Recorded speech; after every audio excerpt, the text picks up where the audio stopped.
everybody. Welcome to the stream. Ooh woo. I made a mistake of giving Clark a little piece of pumpkin scone, and now she just really wants it. Just a tiny piece, honey. You can't have more than that. Tiny piece. There it is. Right as I was getting started, they came in to say hi, and I was like, do you want to just stick around and say hello to everybody? Can you say hi?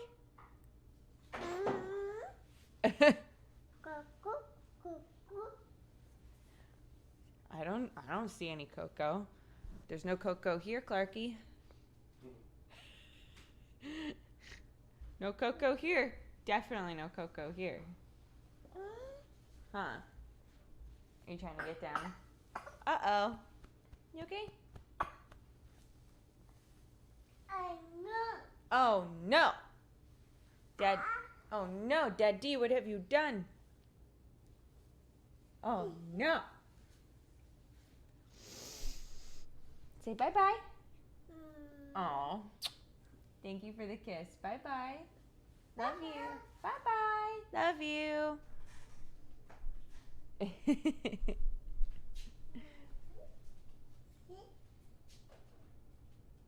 Oh, thank you. My scone. Bye, family.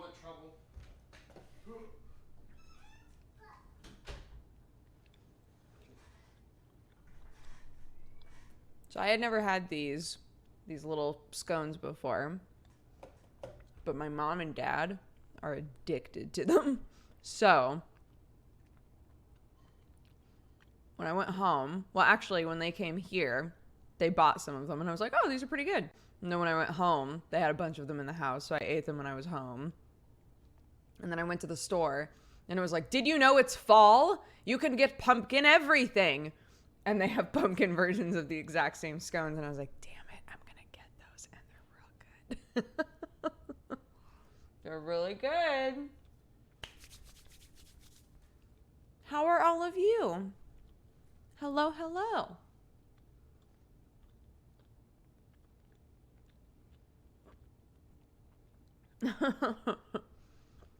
I got pumpkin cookies. Man, they're good. It's good shit, guys. If any of you have been to Harry Potter World, they have like a pumpkin soda.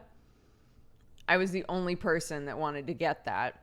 I was like, oh man, that sounds really fascinating, and I gotta get it. And it was delicious.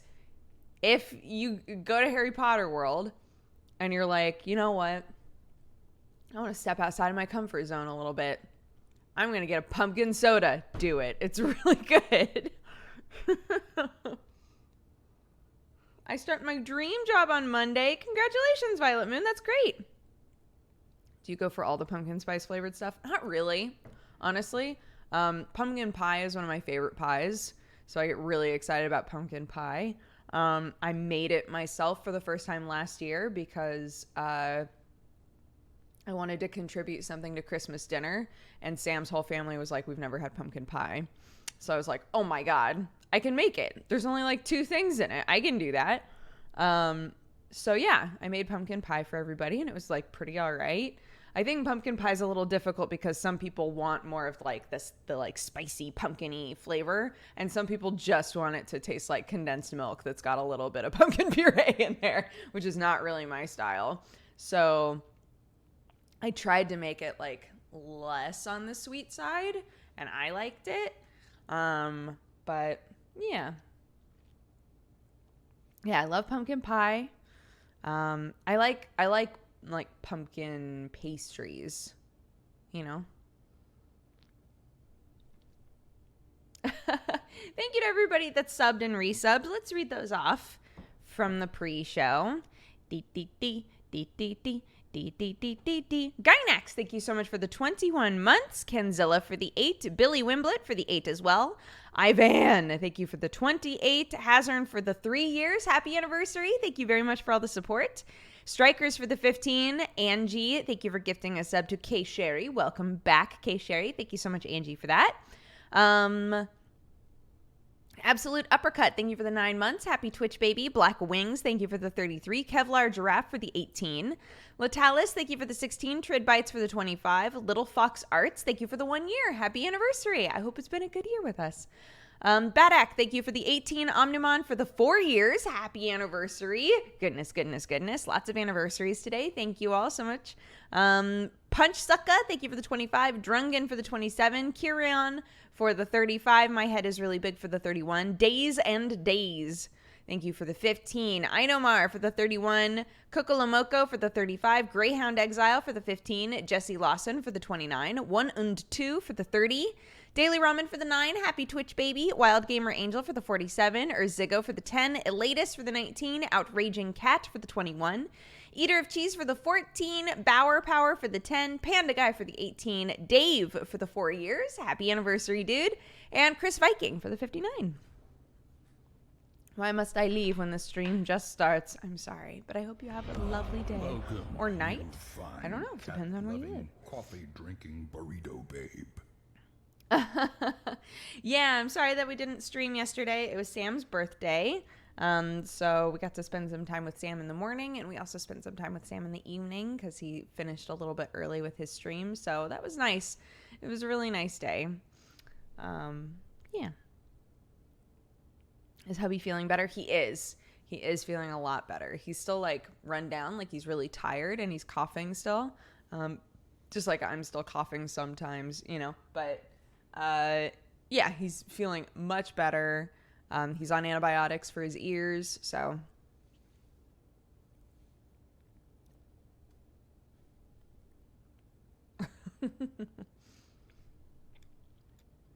Are the replays getting good views when you're not streaming? I mean, normally like 100 people are hanging out watching it. That's great. That's fine with me.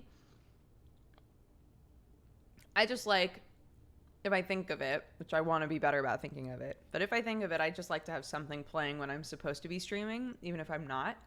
But sometimes I forget that, like, because I always say things to Amma like, hey, can we just grab all of the streams of this game and just run all of those?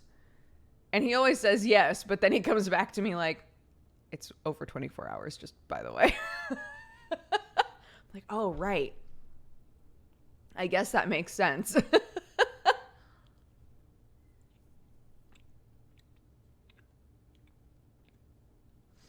I turned 21 today. Oh, Yama1.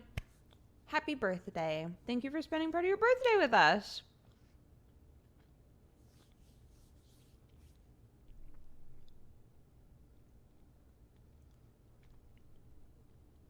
Just talking content is best content. Thank you.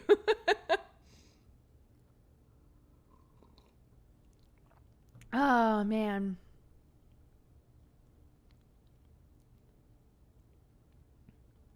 Seven years ago, I started watching you, TB, and Jesse on the TGS podcast. You showed me that there was a whole industry behind the games that I love. I now have my dream job as a game programmer. It's all thanks to you, so thank you so much. You've changed my life for the better. Thank you. I'm so glad. That's amazing. Yo, shout out to all y'all that are making games right now, because that's difficult and lovely, and I'm sure so fulfilling in some ways and so frustrating in other ways.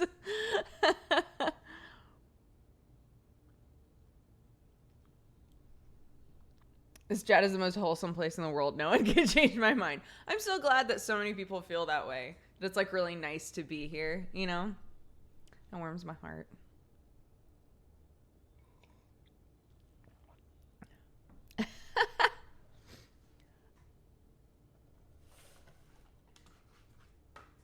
Just one more. It's fine. One more. And then I'm done. They taste amazing with coffee is the other problem. Like, Mommy, Daddy, how dare you introduce me to a delicious thing that is at all of my local grocery stores?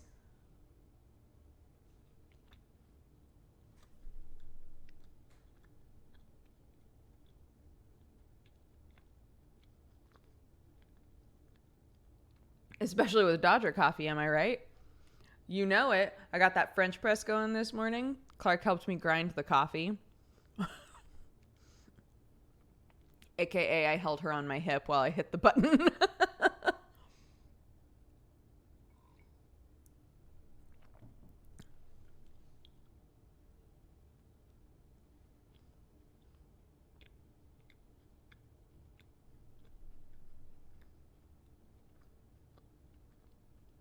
Mm-hmm. She's obsessed with being able to see what's going on in the kitchen right now. So she'll like take us into the kitchen and then go up. She just wants us to pick her up, and then she points at things around the kitchen and wants to touch them and see them. If I'm cooking, she'll come over and go up, up, up, up, up, up, up. And I have to be like, not right now, honey. I'm literally, stirring boiling pasta. Like I would feel more comfortable if I didn't pick you up right now. And she went through like a 2-day phase where she would just melt down.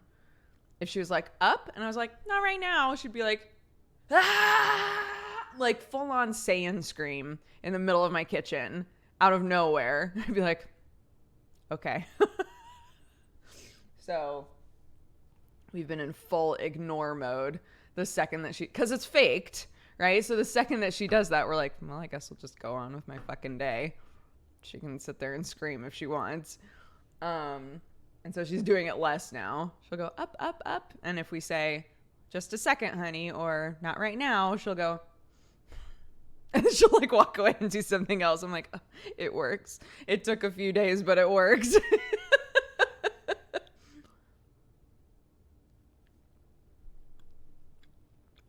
Imagine raising a Saiyan baby.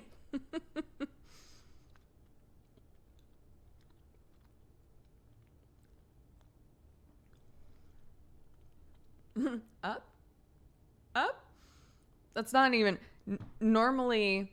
It'll either be up, just one, or it's up, up, up, up, up, up, up, up, up. I'm like, I heard you. I heard you.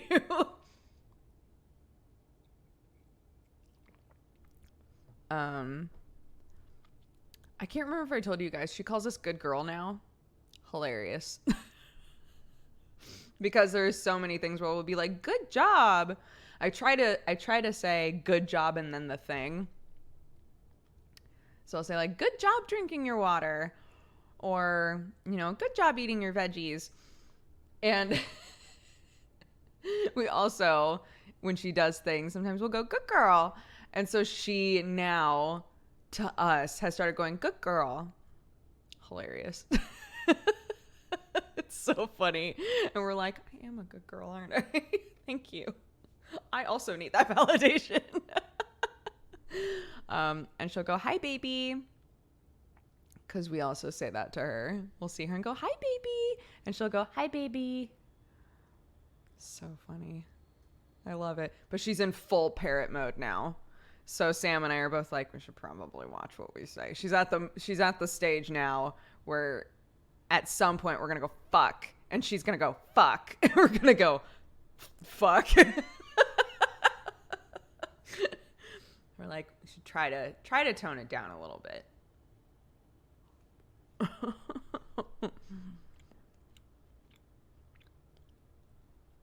Is Sam also a good girl? Yeah, the cats are good girls. Sam and I are good girls.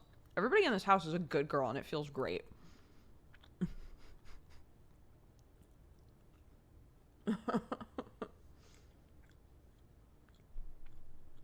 How are the cats treating her? Today, sorry to talk with my mouth full. Clark and Watson had a very good interaction. I was really happy.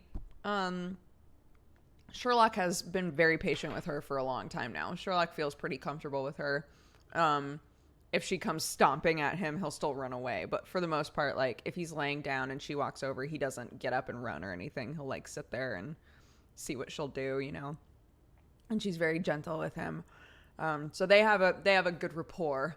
Watson typically wants nothing to do with Clark. She like really freaks Watson out. But today, Watson was like rubbing herself against something, and Clark walked over, and Watson like pushed her head into Clark's hand, and I was like, I'm so happy. So they had a very sweet, like gentle, like pat session, and then Watson left. It was very nice though, because I was like, man, Welcome, you. Watson does not like Clark for the most part, which is fine. They coexist just fine. Clark, of course, loves Watson and wants to touch Watson all the time, but has learned that Watson will run away from her. So it was like, oh, she approached very carefully, and Watson just kind of chilled, and they touched, and then Watson was like, all right, I'm done, and walked away, and Clark didn't chase her. It was very good. It was very good.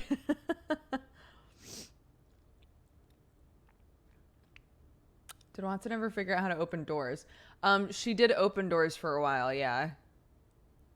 And she still tries to, which is hilarious. It doesn't work in this house. The like doorknobs in this house, she cannot get a good grip on. But in the morning, we will wake up to her jumping up and slapping the door handle.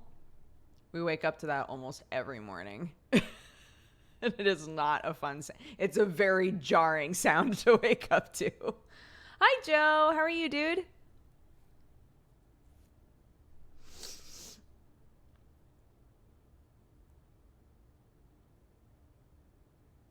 Do you know if Scared-A-Care is gone? I don't think so, but I don't know. I don't think it is. I don't know. Archmage Joe. Yes, Joe the Bard has entered the tavern. I have had Turkish coffee. I've had Turkish coffee quite a few times, actually. My friend Dariush makes Turkish coffee for his friends a lot of times when they come over. And also there's a lady that was the wife of someone my mom worked with, and her name was Abir, and Abir would make Turkish coffee as well. And she like taught us how to make it, but we haven't really done it. This was when I was like pretty young.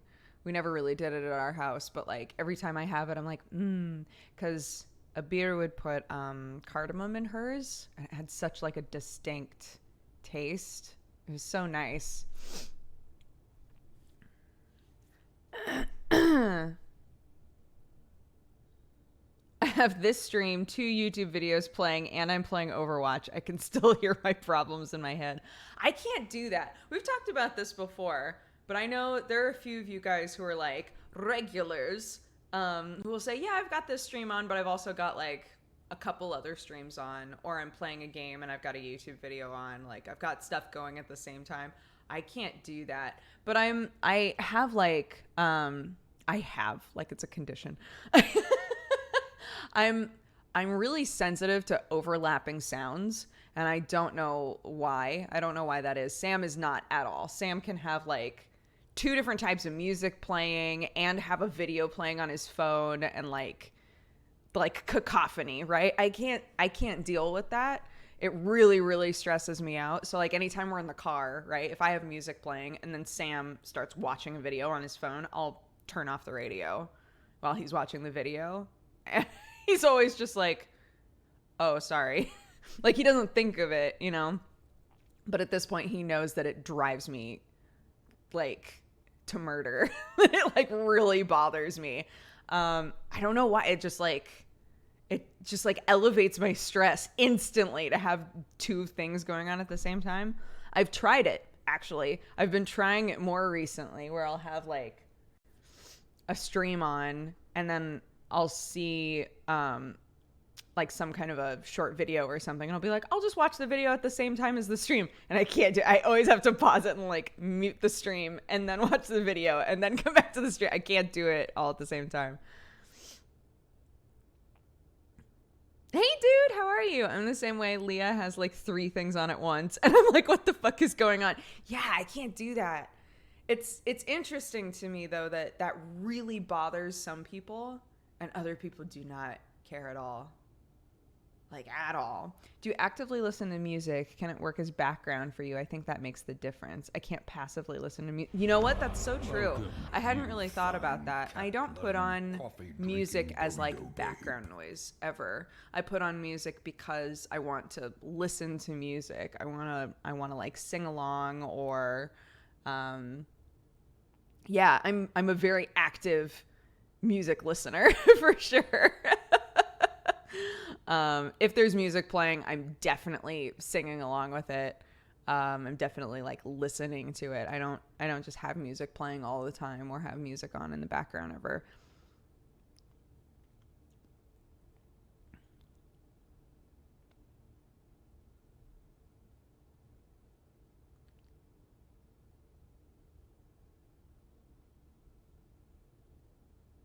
Jacksepticeye. Is that the for reals Jacksepticeye? Regardless, welcome. I think so. It looks legit. I mean, it does look legit.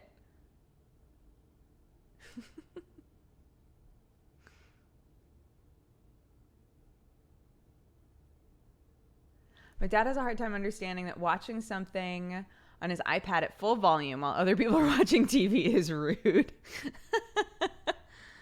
It's, oh, what's up? Oh my gosh. For realsies, no foolsies. Hi, Jack. How are you, dude? I was just saying the other day, somebody was asking if I had met you before. It was one of those conversations where they were like, what do you do? And I said, and then they were like, oh my gosh, have you met this person, that person, and the other person? And they asked about you, and I got to gush about what a lovely person you are. And then I felt sad that I hadn't seen you in so long. So hopefully we get to see each other sometime soon.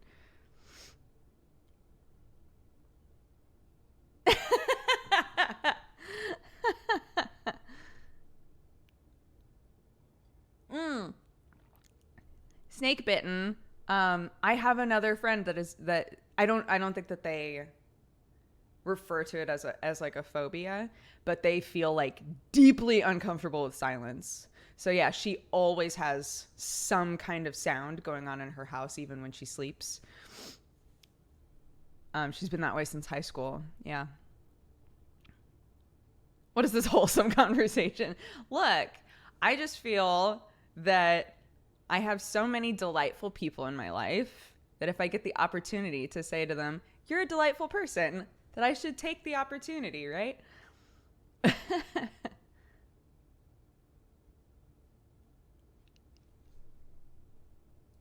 I've watched your videos from the beginning in your little room with green and red hair. Oh my gosh. When my entire background was just Mountain Dew cans. I think back, I'm like, I think we were talking about this the other day, actually. That like, I look at my background sometimes and I go, God, it's such a mess back there. Like sometimes it's a mess, right? But it's like always kind of a mess. And then I think, but nothing's really, I mean, has anything really changed? Like when you look at my first videos, it's literally me in my studio apartment in college, like, what's up, gamers? With like Mountain Dew cans all over the background. It's bad. Like my background has never been like a crisp, beautiful.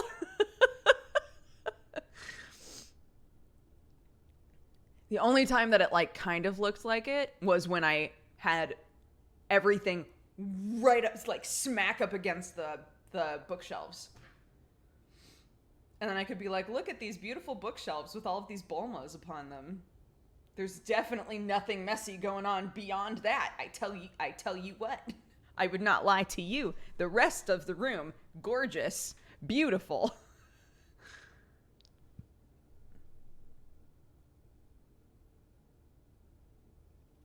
You're a mom now. That's your true excuse. I don't know. I've watched I feel like it's almost a prerequisite that now that I've had a child, I have to watch all of these really weird YouTube moms. So I watch lots of weird YouTube moms now. And it's fascinating. They're none of them have like the lifestyle or anything that I have or want really. But it's just really interesting to watch people who are like, I have 30 children. Here's my life, right? That kind of stuff. A lot of them have very clean homes. I'm like, how on earth, with this many kids, how on earth do you keep up with the mess? That doesn't make any sense to me. I think it's a ruse. That's the only thing I can think of. Or that some of your children are giants now, and you can be like, you're still in my house. You clean my house.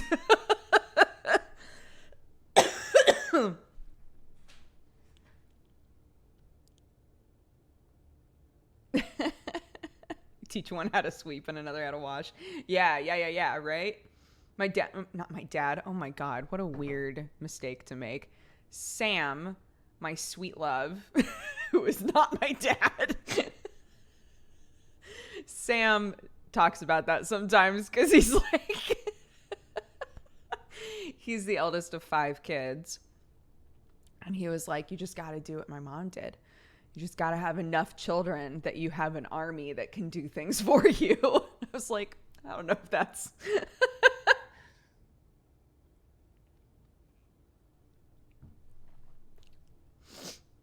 I do love my dad. My dad's a cool dude.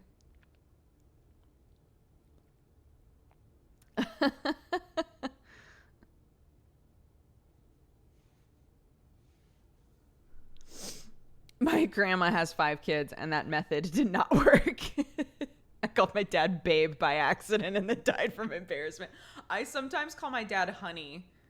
I don't know what that is. It's so weird. I'll be talking to my dad, and I'll say, do you want water, honey? And he'll go, and I'll go. I don't know what it is. It's so weird. It doesn't happen super often, but it's happened definitely like at least twice that stick out in my mind where I'm like, everybody in the room is going, that's weird. That was weird. It's habit. I've done that to my boss. Just be like, hey, babe, am I getting a raise or what? And they're like, I'm sorry, what? Hello. Can I please have a raise?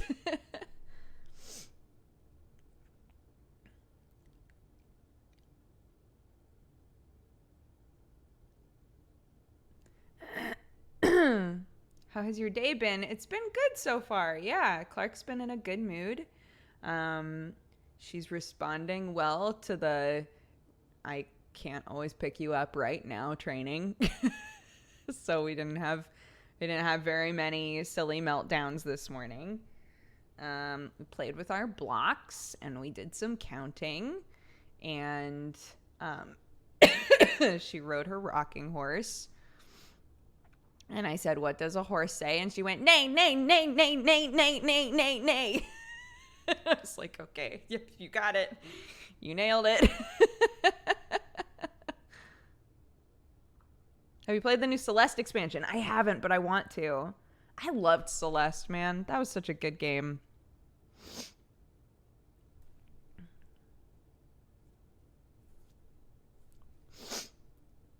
She's stuck in a loop.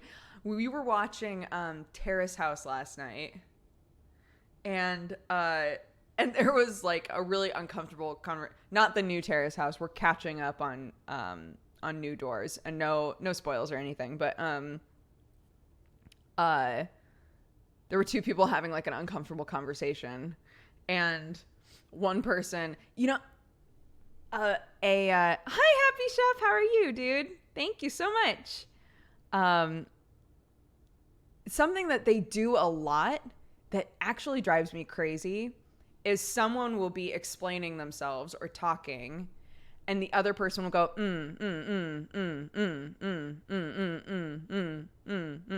throughout the entire time that they're talking, and I'm like, are you even listening to them? You're spending so much time going I'm not exaggerating with the speed and the frequency of that. It's like if I was sitting down and said, I have something really important that I need to tell you. We've been going on a couple of dates and they've been really fun, but I'm not really sure like how I feel right now. Imagine that the entire time I was saying that, you were going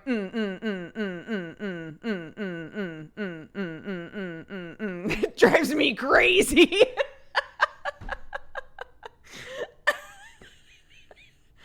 I will sometimes go, but just once. They do it like constantly. It drives me crazy. Anyways, so there was like a really uncomfortable conversation going on with two of the guys. And one of them was like in the middle of talking, and the other one went ma ma ma ma ma ma ma ma ma ma ma ma ma ma ma ma ma.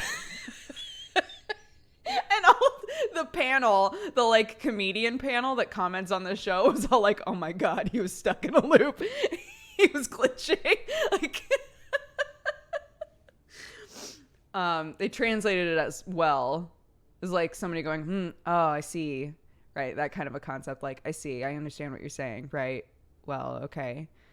But he was just going, ma, ma, ma, ma, ma, ma, ma, ma, ma, ma, ma, ma, ma, ma, ma, ma. They were like, what? Everyone was going, it was so funny. It was so funny, but I felt bad because the conversation was like uncomfortable. I know exactly which part you're at. Yeah, so, we watched quite a bit of it last night. Sam was like, "Did you know there's new Terrace House?" And I was like, "We never finished the other Terrace House." Cuz we've watched Boys and Girls in the City, we've watched Aloha State, but we didn't finish New Doors. And he was like, "We didn't?" I said, "No, we never finished it." He goes, "Oh my god, we got to watch it." So we watched a bunch of it last night, which was really nice. It was nice. We like made coffee at midnight so that we could watch more. And for his birthday, I got like a cute little square cake. Hold on, I'll show you a picture. It's actually a really cute little cake. Isn't that cute? This is a tiny little cake. So we shared that. And just watched Terrace. We watched so much Terrace House, and there was a point where he was like, we have to watch more, but I was falling asleep. I was like, I'm definitely gonna fall asleep, so I'm just gonna get comfy and still hang out with you, and I'll sleep and you watch Terrace House. He was like, okay. And I think he watched like maybe 3 episodes without me, because when I woke up I was like, what time is it? Where am I? Like, I felt so groggy, like, ugh.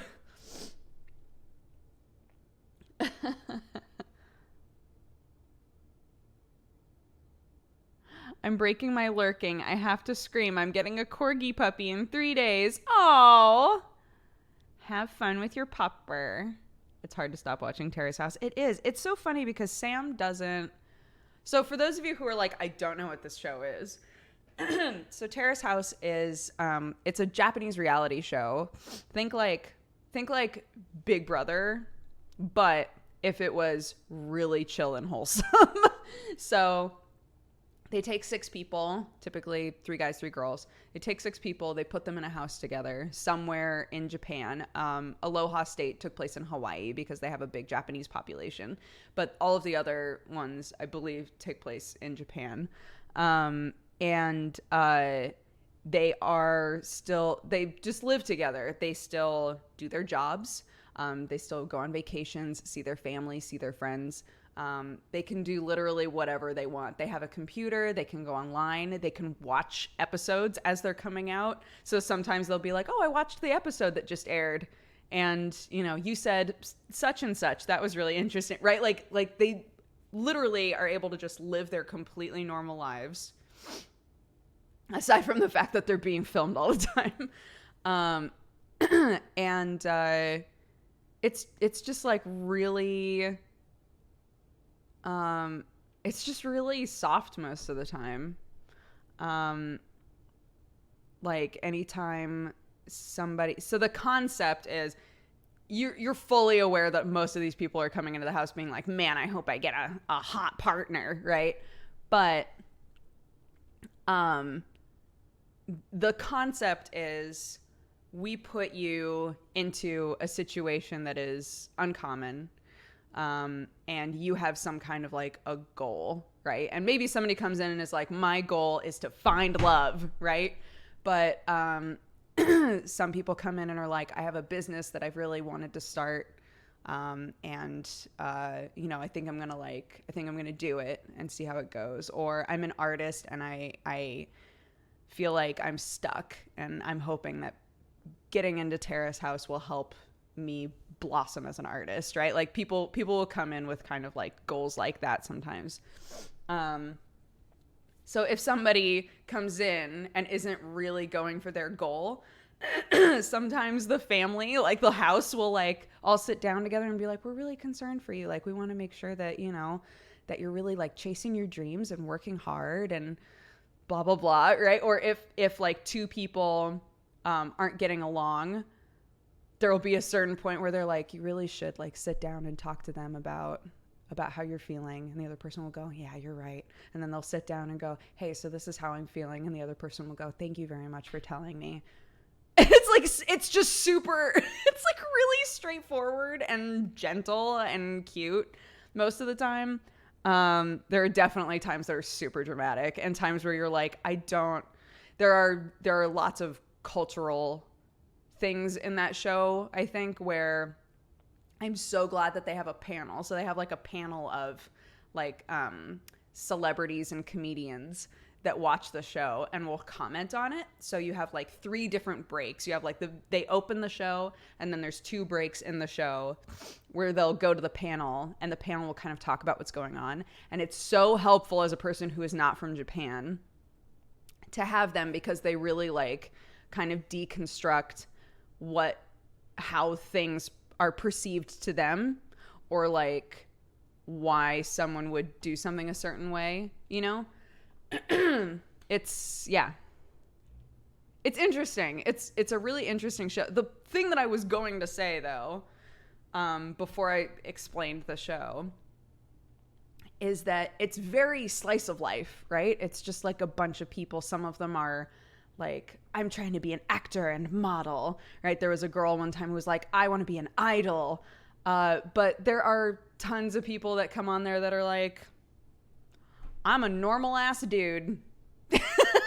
I'm a normal ass dude from a small town, and I hope I have fun here. The end, right? And Sam typically does not like slice of life-y things, but he loves Terrace House. He loves it. It's interesting. It's all on Netflix. So Netflix picked it up because I think it died. I think Terrace House like went away. But they put it on Netflix. Maybe they put a season on Netflix, and it did so well that they were like, what if we bankrolled it? Like, what if we like brought Terrace House back? And so now every season, I believe, is like published by Netflix.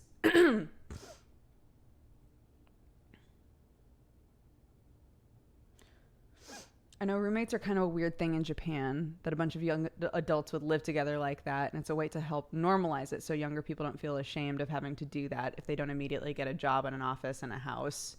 Yeah, definitely living with somebody of the opposite sex is very weird there if you're not like together. They've made that pretty clear. Like, it's odd to be like, oh yeah, I live with all these people, and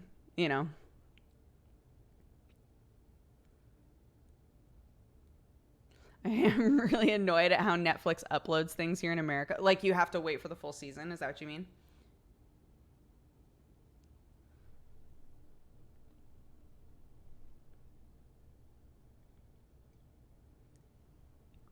I would say it's still uncommon in America.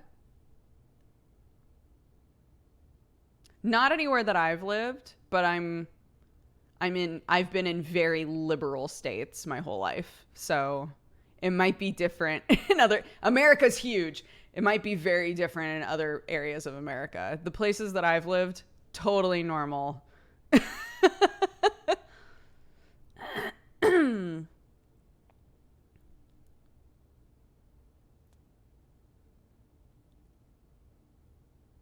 Hi, Abavus. It's been a while since I've been here. I hope everything's been good. Yeah, everything's good on my end. We're happy. Sam just turned 31. Yay! Literally had his birthday yesterday, and Clark is talking up a storm and throwing fake meltdowns and all of that super fun toddler stuff.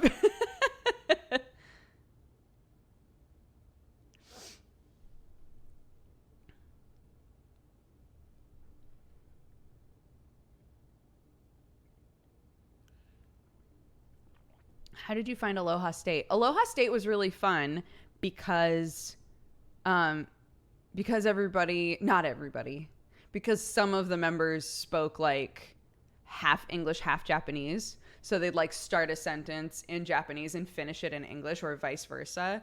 And I thought that was so interesting. And I wonder how Japanese audiences feel about that. Because the show is made for Japan, you know? But to have people like Lauren Tsai, who isn't Japanese, but knows Japanese and speaks English, to have like her on the show. And she's done incredibly well since she's been on the show.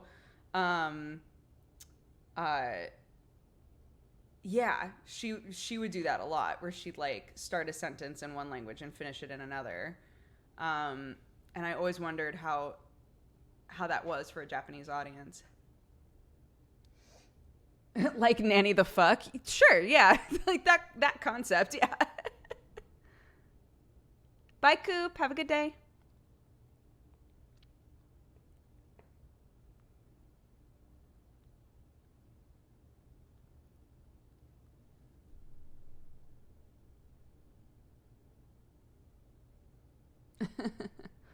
I love all the things Clark says on stream.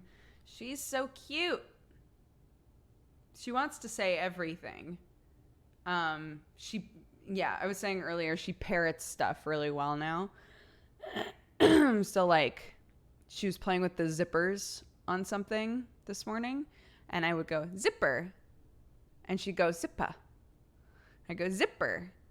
Zippa. She's like really good at parroting stuff, but I don't think it's not like a really clear one-to-one for her. It's not like you are playing with a zipper and she goes, that is a zipper, right? She just hears me say a fun word and then tries to say it back. Is that makeup on my face? It sure is.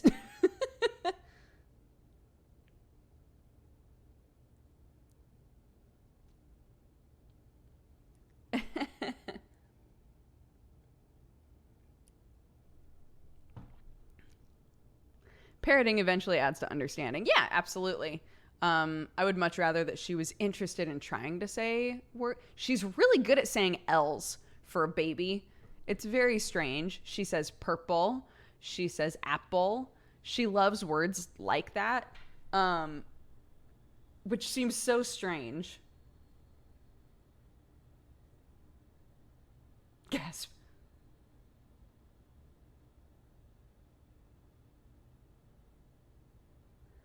Has parenthood brought a new understanding of your own parents? I would say, I was talking with my mom about there's an artist named Kate Beaton she's really well known for like certain comics and stuff. But more recently has done a lot of sort of comic panels of her own life and her own experience. And she made a comic that was, it was basically like outlining times in her life that she remembered her mom saying something along the lines of, you do not understand how much I love you.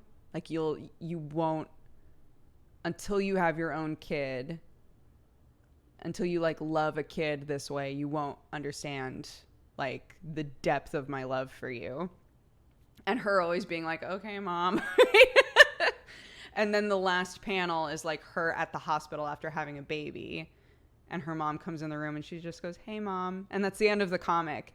And it like made me cry because my parents have always said that, especially my dad. My dad has always been like, I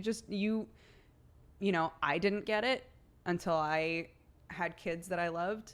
And like, I don't think that you'll, until you are a mom, you won't know what this kind of love is like.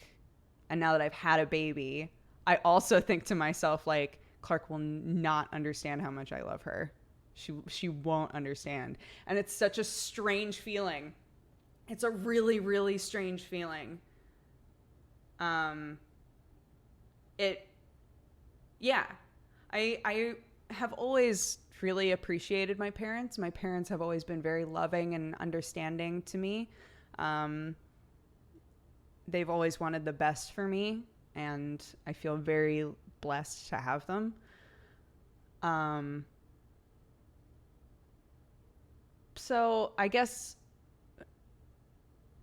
the biggest thing is that, like, I kind of understand a bit better now, where like their worries came from. My mom would worry about me sometimes. I understand where their worries came from. I understand why every time I went back to college, my mom would cry. My mom would always be like, "I need to find something to do when you leave." Yeah. Oh, is this crying hour? But yeah, that would be my answer, I think, is that I understand that, like, that when my sister, would be gone for a while, or when my brother would kind of like go off the grid, or when I would go off to college, that for them, that was like, there was like a hole there. So I understand their motivations and their feelings better now, I think. Oh, cool. Cool.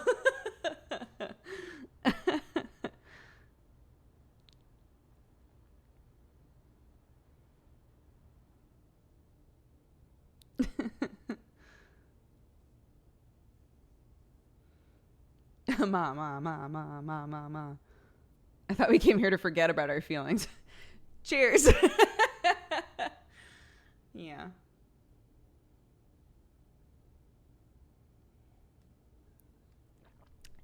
Anyway.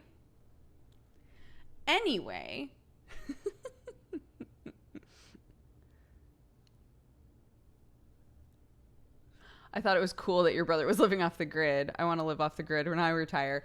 It wasn't that. It's not how you took that. Sorry, I should have been clearer. My brother compartmentalizes, and so it would be like if he was fully entrenched in his music and what was going on with that, we wouldn't hear from him. When I was a kid, sometimes we wouldn't hear from him for like weeks.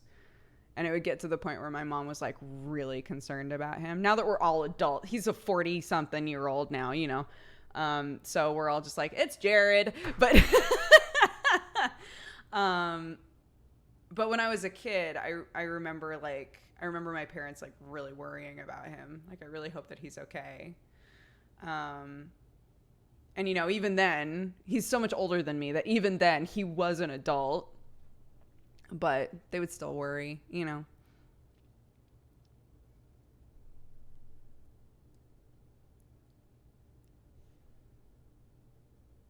It's raining. There's not a cloud in the sky. Yes, there is. What a terrible day for rain. My friend's child learned the word no recently. So when he, for example, goes to the router and messes with the cables, they tell him, "Chris, no." And he goes, "No. Yeah, that's what I was saying. I was so glad that for some reason Clark picked up, yeah? She doesn't say no. She doesn't say no ever. But we rarely say no to her. We try to kind of phrase it without saying that.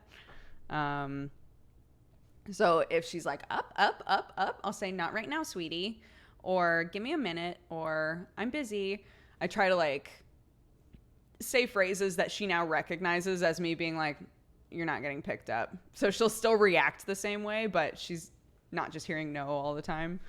So instead, a lot of times when we ask questions, she goes, yeah, yeah, yeah, yeah. It's really cute. She does know nay. That's true. In the context of a horse, she says nay, nay, nay.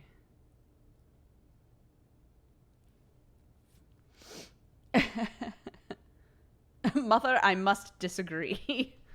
Wait, let me show you. It was really cute.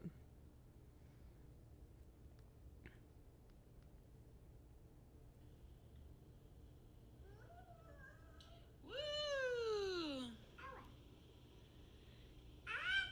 It's his hat? What is he, a horse? What does a horse say? Good job. Nay, nay, nay. Good. That's my kid. Nay, nay, nay, nay, nay, nay. Yep, nailed it. That's it. Crushed it. I can't believe you. That's a unicorn. But she's seen horses in books, and she thinks that the horn is a hat. So it's a lot easier to go, yep, that's the hat, and that's a horse with a hat.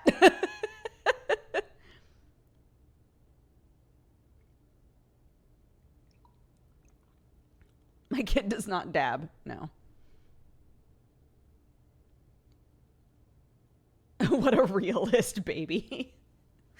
She looks at a horse with a horn and says, ah, a horse with a hat on. Literally since she got that horse, she got it for her birthday. So in April, the very first time she saw it, she pointed at the horn and went, hat? We were like, yeah.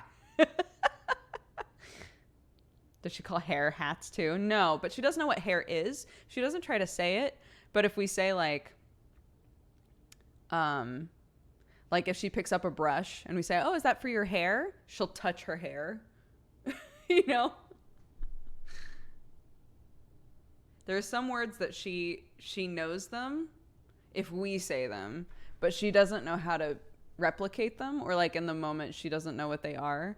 She knows like all of the parts of the face. If we say like eyes, she'll point to her eyes. Or if I say what's in your mouth, she'll go meh. Like she knows mouth, she knows eyes, she knows nose and ears. But if we go like, what's that? She doesn't know. She'll just poke us in the nose.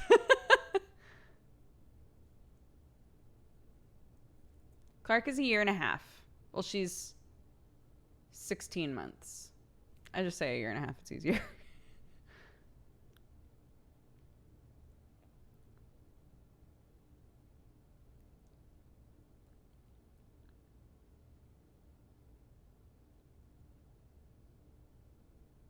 I can't even take care of myself. How can I take care of a baby? Did you have that thought at some point? Sam and I talked about that a little bit. Sam was like, when I was pregnant, Sam and I both like kind of alternated having existential crises about being a parent. And Sam's whole thing, was like, I'm not even a very good adult. How can I be a parent? And we would talk a lot about how those things are different, right? There's so many things that we've decided are like, if I can't do this, I'm not a good adult, right? But they're all like totally different types of things. And so the conversation would normally steer into, you don't need to know how to do your taxes perfectly to be a loving parent to someone. You can say, I think a lot of times it'll boil down to, I don't feel like I'm very responsible. I don't feel like I'm very organized, right? So I shouldn't have a kid because I need to be responsible and organized to raise a kid properly. But when you have a kid, or adopt a kid, I'm sure is the same. When you have something in your life that needs you, that you love dearly, your priorities just change. And you'll find that like it's not a question of oh, I need to be more responsible and like do this thing for my kid. It's not a question. You just do it. You know, it's like there's this small thing. There's this small like potential human that needs to be fed and needs to go outside and needs to be played with and needs to be stimulated and you know, needs sleep and all of these things, and you just do your best and you try to help with that, and everybody's going to do it differently. But like, I don't think saying I'm not good enough at these things that I've decided are adult things, that like that means I can't be a good parent, you know?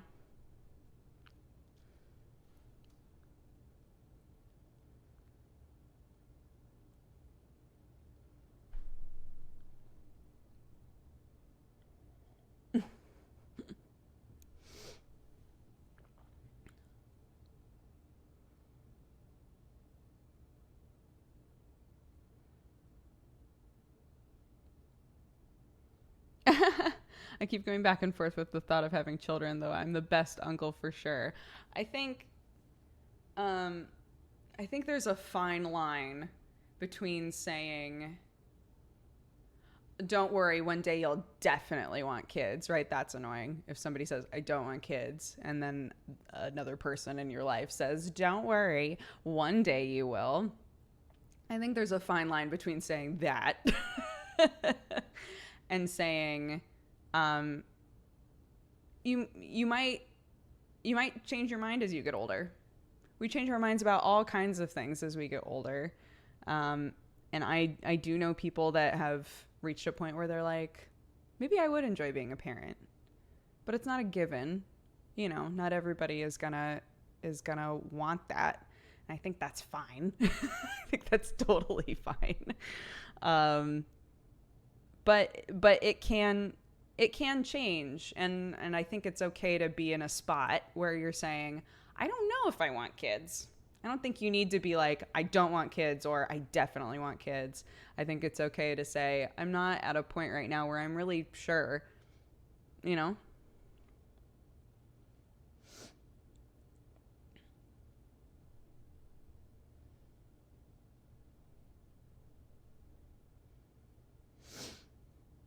I went from wanting kids to I'm a cave troll, stay away from my lair. Yeah, I could totally swap the opposite way too. Yeah, I have friends that are a couple, and both of them for a while were like, yeah, we'd want kids. And now they've hit a point where they've gone, you know, we're really happy just being aunts and uncles to a bunch, like our friends' kids and our family's kids. Like we get to spend so much time with lots of great kids, and still pursue all of the stuff that we want to pursue. And, you know, that's fine. We're happy with that. Maybe we don't want kids. Maybe we don't need kids, which great. The nice thing about being an uncle is you can walk away when the messy stuff happens. Absolutely. Yeah. I don't get to walk away when my kid is just being a monster, right? That is the big element there. Is Jeannie was pointing out that like sometimes when Clark would get kind of stroppy, I would act a little apologetic. And I was explaining that it's not even necessarily that I think that the people who are around her are going to be like, wow, what a shitty kid, right? It's not that I think that. It's that I know that she can be so sweet and fun and playful and energetic and expressive and all of these things. And when someone's meeting her for the first time and she's just a nightmare, it hasn't happened often, but there's been a non-zero number of times that somebody's been like, I'm so excited to meet Clark. And she's just like not in a good mood, right? She's just not in a good mood. She's mad about everything. She doesn't want to eat. She doesn't want to do anything, you know? And yeah, I feel a little apologetic, not because I'm like, I'm so sorry that you're having to deal with my child acting like a child, because that's a given, but because, you know, I want everybody to meet the happy, wonderful Clark, but it's not realistic. Like, It's just, I'm very used to all faces of Clark, right? I know them all, and I love them all. But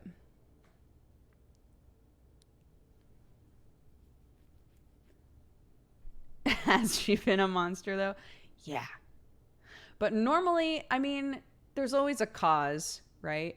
I think especially at this stage, a lot of the aggro-ness that kids can get into is related to communication frustration. I'm almost positive that a lot of it is like, I can finally communicate some things, and now I'm in a hurry to be able to communicate more, right? She can come to me and say up, and I can express to her, I'm not picking you up. And then there's like a halt, right? There's a stopping point in the conversation there where she's like, I don't know what to do to explain to you why I want you to pick me up. So I'm upset. If I cry, if I scream, will you pick me up? I don't know how to express how badly I want you to pick me up right now, right? And so there's like a communication breakdown that happens really fast sometimes, and then they just don't know what to do. So we're in the stage right now where we're having to sort of explain to her, like, that method doesn't work, you know? And also you need to be okay with us not doing, like, we acknowledge that you said the right thing.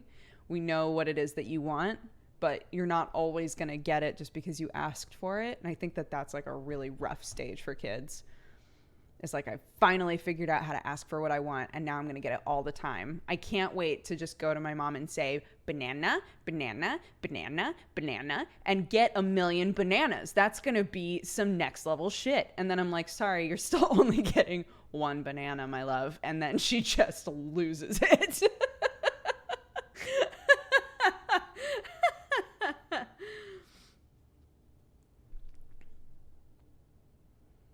Infinite bananas. Yo, in a baby's mind, there must be part of them that's like, holy shit, I know how to ask for a banana. My life's about to change. We're like, no.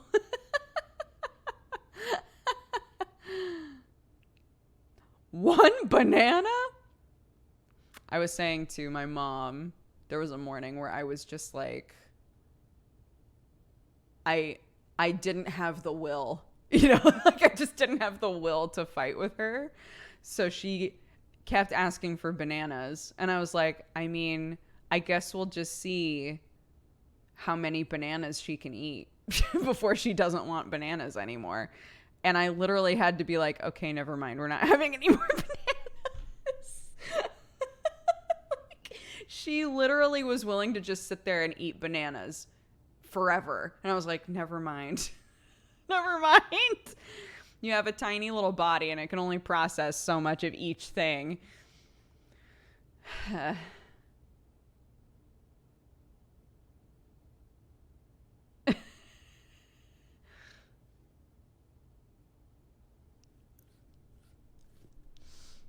What food was she picky about? So, we got into baby packets. They're just so easy. And so many of them were like on sale a while back. And I was like, oh my God, those would be so nice to have as like backup, right? But of course, there have been many, many times now where we're just like, oh my God, just eat a packet. You know, you're going to get a grain in that. There's 2 vegetables in it and a fruit. Just eat the packet. Great. Awesome. Done. Yes, exactly. Backups always become upfronts. Literally, we'd be like, we don't even have to think about this. It's amazing, right? Like, I'm tired. Just eat a packet. But it's created a situation now where before we would just give her just vegetables, right? We'd be like, here you go. Here's some broccoli. She'd eat the broccoli. Here's carrots. She'd eat the carrots, whatever. But the packets make it so that all of these different vegetables are palatable by having a fruit in there, right? So now she's really used to fruit flavors. and she only wants fruit. And I'm like, that's not gonna fly. That's not gonna fly. So Sam and I, we were at a restaurant. Clark does amazing in restaurants, by the way. If you're like a new parent, oh, she's still awake. If you're a new parent and you're like worrying about your kid getting used to like going out and going to restaurants and all of that sort of stuff, they will absolutely get used to it and they'll be great. And it's fine. Like, it did not take Clark that long. All kids are different, I know, but it didn't take Clark that long to like get used to just, you know, being in a restaurant with people. And now she's so good. She's so good at restaurants. But we were like, oh man, on the kids menu, Welcome. there's just like a rice and veggie bowl. Let's just get that. That's perfect. She can have a little bit of rice. She can have all of the veggies. It'll be great. So we gave her like pieces of all of these veggies and a little bit of rice. Only ate the rice. Refused to eat anything else. And we were like, oh no. And then I brought it home because I was like, we'll try again. Try again later. Tried to feed it to her. Refused. Absolutely refused. So now we're going, okay, we really need to normalize vegetables again. She's good with carrots. She's still okay with carrots and like sweet potato, but sweet potato I don't think really counts as like a full vegetable, you know. There's lots of good stuff in sweet potatoes. I'm not trying to say anything there. I'm just, you know. So yeah. So now we're going, all right. Got to start working in some zook and some just other squashes and maybe spinach and stuff like that. Like, see if we can get her to eat them. She'll absently put them in her mouth, but a lot of times she'll go. She'll take it out. It's really hilarious.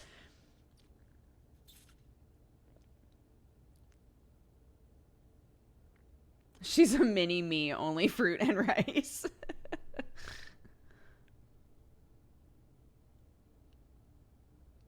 How did she do that thing with her hair? What do you mean? Do you want to watch it in slow-mo? So you twist, twist, twist, loop, loop, and then pull the hair through like a knot.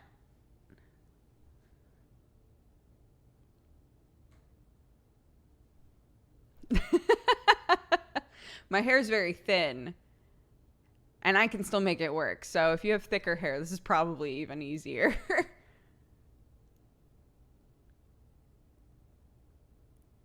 I know. I've always really loved vegetables too. So did my brother. My brother and I were both like veggie kids. So what can you do? What can you do, my sweet girl? Okay. So guys, last Saturday morning Dooger, we were saying that it would be fun to do a thing where we sort of look at like games that are going to be coming out in the next week or games that came out this week and see what kind of stuff we'd like to sort of keep an eye on and maybe play in the upcoming week. So last week we were playing more Children of Morta. We finished Knights and Bikes with Octo, and we started playing Littlewood, which is an early access like farming game. So we started playing Littlewood, and that's super cute, but there's a lot of stuff obviously missing from it. So I don't think that I'm going to stream it again just yet. I'll probably wait for some stuff to come out, but people have said that it has like frequently updated, so that's good. And it's, yeah, that's a really cute game. Children of Morta, I'm like obsessed with. I'm like really obsessed with it. If you're in like my Discord or anything, I have it set up to show what I'm playing. I'm sure that anybody who like glanced at me was like, has Children of Morta just been open for like 3 days? It's because I started a new game because people kept being like, oh man, I saw totally different family events from you. And that was all that I needed to hear to go, oh, I guess I could just restart. I guess I could just like do a new game and have it alongside of the other game. And that way I get to play, but I'm not like spoiling any of the stuff that's going to happen. So I started a new game. Sam was like, what are you playing? I was like, Children of Morta. And he goes, again? This coming from the guy that literally like gets compulsively obsessive over a game and just beats it to death, right? He was like, oh, you're still playing that, huh? So we haven't beaten it yet, but we've gotten like a decent ways into the game. I'm at a point now where I think I just need the family to get stronger. But it's an awesome game. It's been so fun. I like highly recommend that game. And Knights and Bikes took Octo and I 2 streams, and it was super cute. It's a Double Fine game, so we enjoyed that game as well. But that means that going into this next week, we have Children of Morta, but we don't really have anything else. If I can get Sam to play Man of Medan with me, that would be awesome. And Jesse and I are talking about playing some stuff together as well. So if we can figure out something there. But yeah. Blasphemous looks like the kind of thing you would enjoy. Side-scrolling platformer with punishing combat. Okay. Here we go. All right. First trailer that we're going to watch. Let's go look at Blasphemous. I did see that. What am I trying to say? On Steam. I did see that on Steam, but I didn't like really look at it. Hades was recommended to me, but I didn't look at the trailer for that either. So maybe we'll look at both of those. Blasphemous. Okay, hold on. So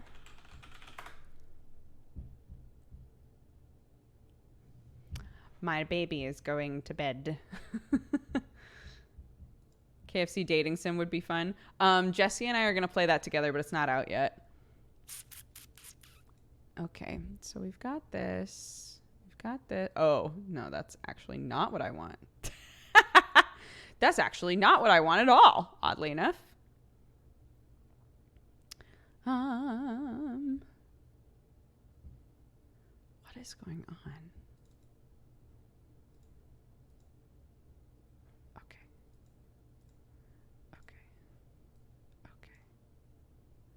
It's starting to come together. It's starting to come together. I have to sneeze.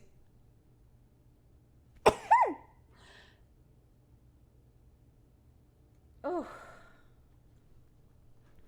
I also want to change the title, I think. Oh, that's right. I forgot about that.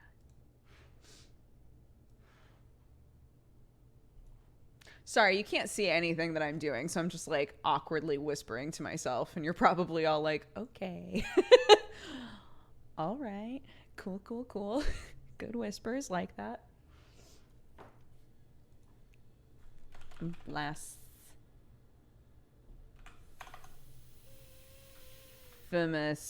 Jesus Christ, trailer. Rated. Sorry, that was probably loud. Or maybe it wasn't. M for mature. No, it's actually like, I think probably good level. Just turn it down just a little bit. Okay. All right, y'all ready? Rated M for mature. Oh my God, I got the hair thing. Nice. Hell yeah. Oh yeah, I was gonna change the title. Fuck. Wait.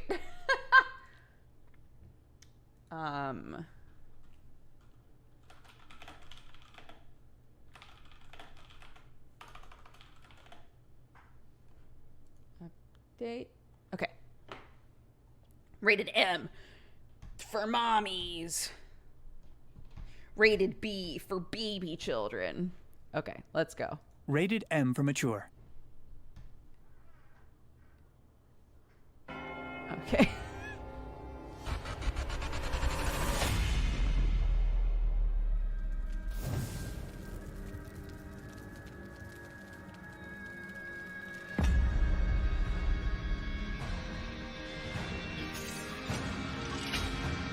Metroidvania?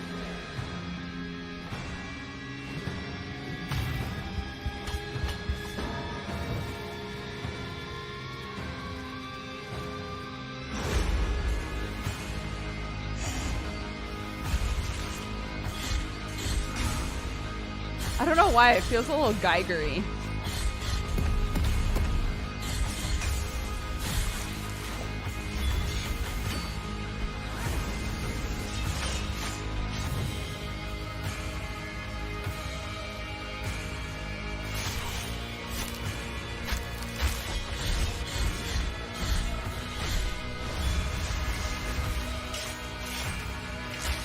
What the fuck?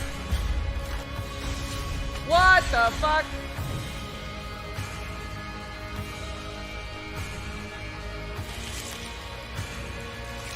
Ugh!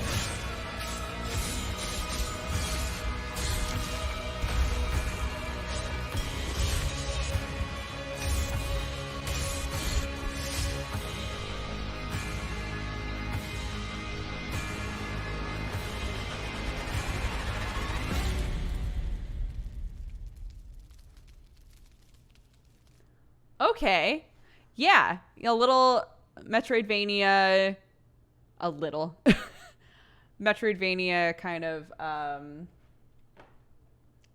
Tormentum feeling game. Interesting. Why was the baby bleeding? I don't know. I guess we would have to find out. We would have to play the game to know, I guess. Interesting. The style, like the look of it, honestly, isn't super compelling to me, but I like how often things were popping up on screen and I was going, what the fuck? Rated P for take that baby to a pediatrician. Yeah, exactly.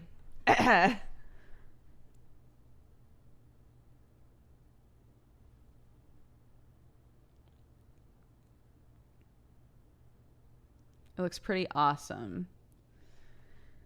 Okay.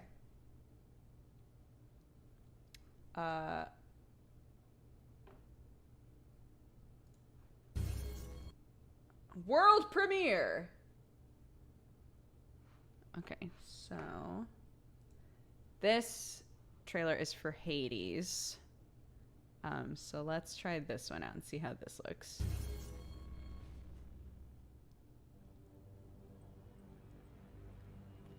I've heard so many people have come to tell me that I have to play Hades, and I've never looked at it. I've never watched a trailer. I don't know anything about how it looks or anything, so I'm actually really excited to watch this. Oh, it's a Super Giant game. Where do you think you are? I don't know. Who do you think you're talking to? Nobody gets out of my domain. Hades? Whether alive or dead. You wish to learn the hard way. Look at your sweet pupper in the back. Then go. Get out. Don't let me stop you. Wasn't planning on it, Father. Oh, he's our daddy. Awkward.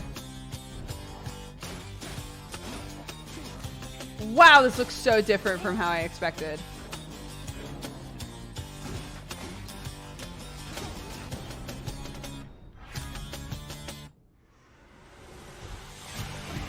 We get abilities from the other gods? Alright.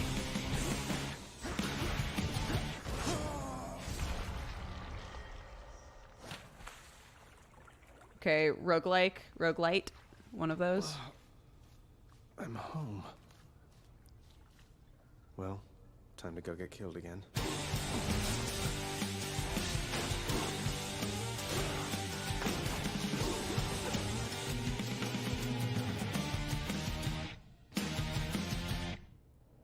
I love the Death design of the is gods. your only family.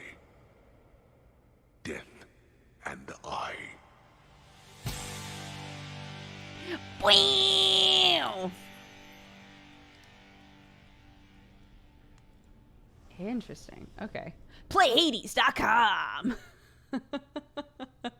This 100% looks like a me game. Absolutely. I understand now why so many people were like, why haven't you played Hades yet? This came out a while ago, right? It's insanely well written.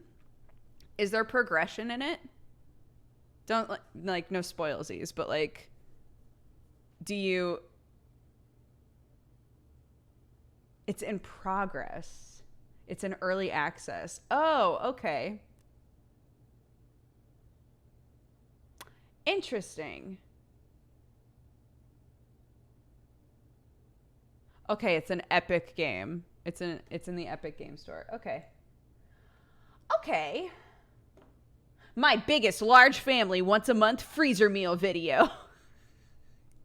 Can you tell what sort of shit I've been looking up?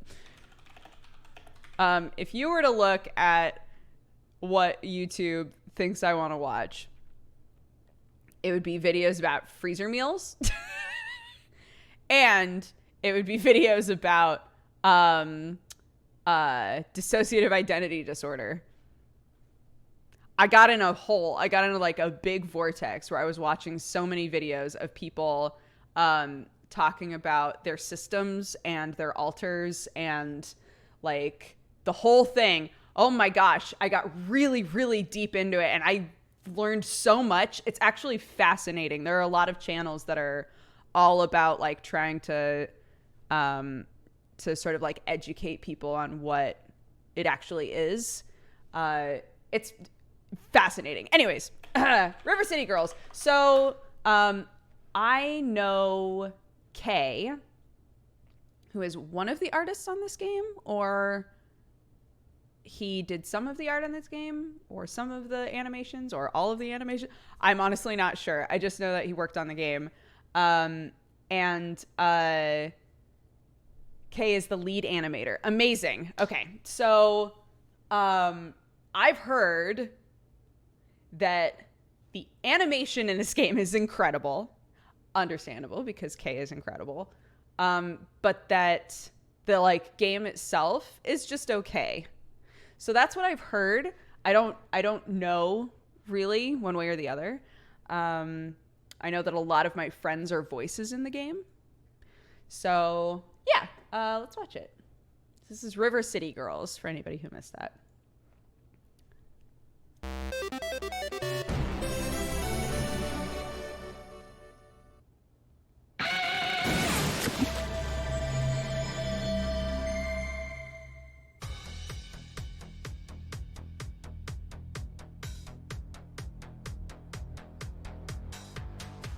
Oh, please. Come on. Whatever. Ricky and Cuneo! They've been kidnapped! I'm coming, Cuneo! Ricky, I'll save you! Stay down! I'll kill this guy's face! Very Scott Pilgrim looking. Get over here!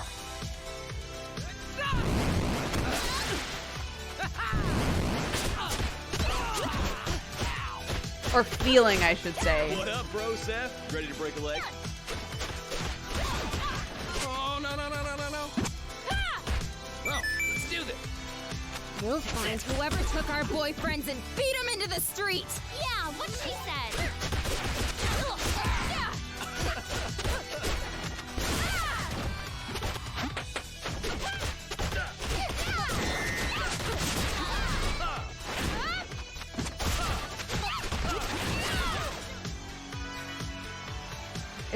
Does this have co-op? Or is it one player?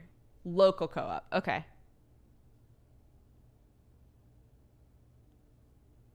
What up, Broseph? Okay. Local co-op only. It sounds like. But it does look great. I'm wondering why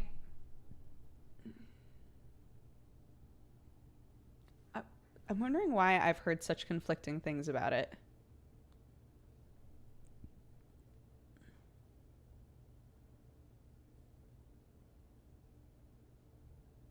People say it's just okay because it's a beat 'em up, so it gets repetitive. That makes sense. I can see that. Local co-op. I wonder if I could finagle. I wonder if I could convince somebody to come to my house and play that with me. This doesn't seem like a Sam game, but I might be able to convince somebody to come and play this with me. Yeah, maybe Octo. You can play it, use it Parsec. Yeah, Parsec has worked for me sometimes and not worked for me other times. Offer food. Yeah, that's true. Octo and I keep talking about making dinner or something together. So maybe I'll be like, yo, you want to come over? We'll have dinner and then we'll play some River City Girls. Welcome, you fine. Octo wanted to play with Eric's. Okay, that's fine. Coffee-drinking Yeah, I'll burrito find babe. somebody. You can find somebody. Or I can just play it by myself. That's also fine. We played the demo of Little Misfortune, and I felt kind of like it wasn't my thing. The humor in it was like a little too dark for me, I think. I don't mind dark games. But the feel of the game after playing the demo, I was like, I don't know if this is for me, really. So I don't like dork games, only nerd games. Yeah, I don't think that there's anything wrong with it at all. And I think I would probably like watching somebody else play it. I don't think that I want to play it though. I don't know why. What about Control? I wanted to play Control. Yes, I absolutely wanted to play Control. I've specifically not watched anybody else play it because I want to play it. The only thing that stood in my way is the fact that it's not on PC, right? It's a PlayStation game. And I don't have like a ready to go setup in here for playing anything other than PC games. So I keep being like, "Oh shit, I didn't set that up." It's on the Epic Game Store. Is it? Damn. Okay. Well then.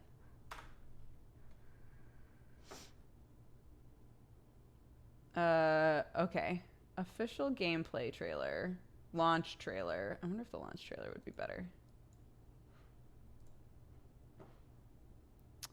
Okay, this is Control. As a reminder, this isn't us looking at trailers for like brand new games or games that are just coming out. This is me saying to my community, what are some games that I've missed out on or games that haven't necessarily been on my radar maybe that I should check out on stream. So we're kind of like planning for the week, so to speak, and seeing what all is out that I haven't really paid any attention to. So yeah, that's what we're doing right now.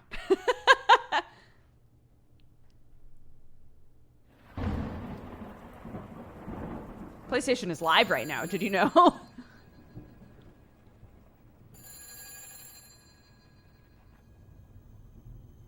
Oh.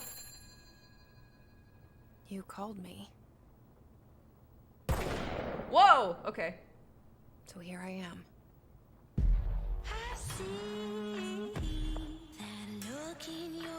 Things change when you become director.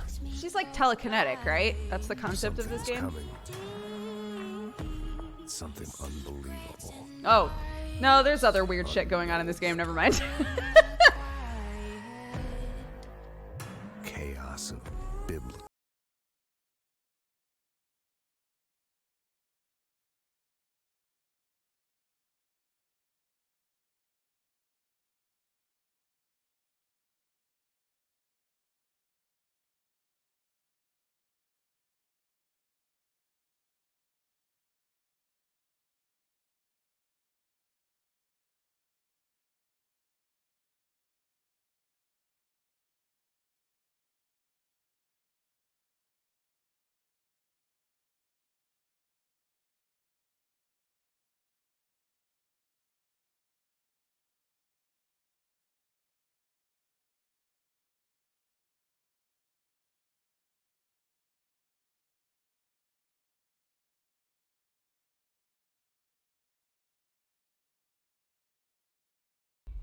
There's all kinds of weird shit going on in that trailer. Okay. It's more than just she's got telekinesis. Got it. Okay. Yeah, a lot of people are mentioning SCP. So it has more of like there's just lots of crazy like monsters or like affected things in the world. It's like Alan Wake SCP. Interesting. Okay. Okay. Yeah, I mean, I already was interested in it, but I didn't realize how weird balls the game is supposed to be. X-Files kind of vibe. Okay. Have you played Blair Witch? No. I don't do well with horror games. They have to be a specific type of like horror game, right? I do totally fine with a game like Until Dawn, where it's just like really tense and cinematic and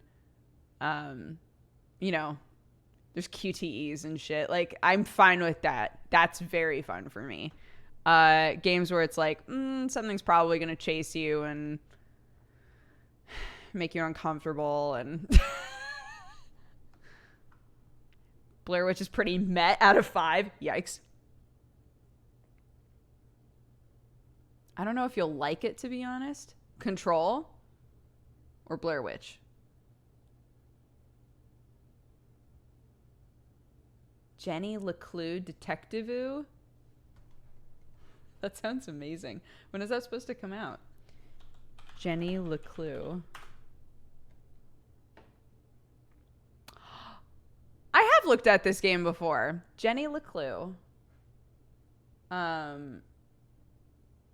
Detective-oo on Steam.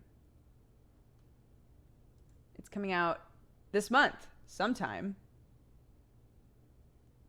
But it doesn't say when. Releasing super soon, they said on the 10th. What does releasing super soon mean?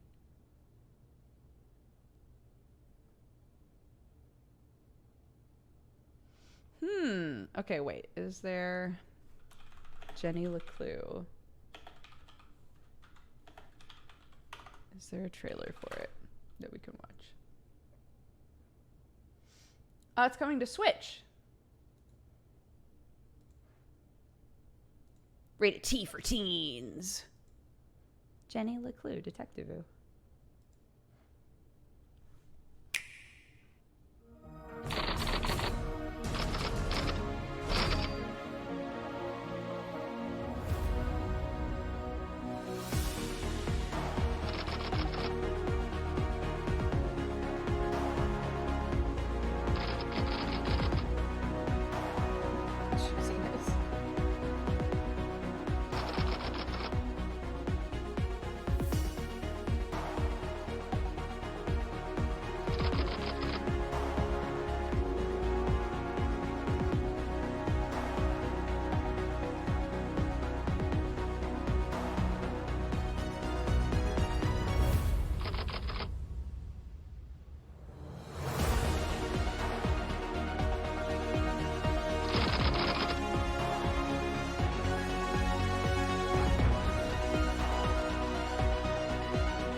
This looks cute. Tiny detective, big mystery. Jenny LeClue. Huh. That looks very cute, but we don't know when it's coming out. They say sometime this month, and we're like halfway through the month. Jenny LeClue. I'm writing it down. I'm writing it down. Oh, next to River City Girls, I'll put co-op? Question mark? Jenny LeClue. Control. Okay. I think I would really like to I think I would really like to play Control. Is it fun to watch? Is like my big question. Like, do you think that with so many other amazing people having already played it, do you think that it would be fun to watch me play it still? Yes? Okay.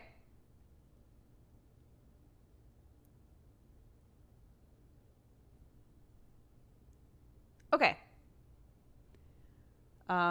So if we've got Monday, Wednesday, Friday, 2 streams, and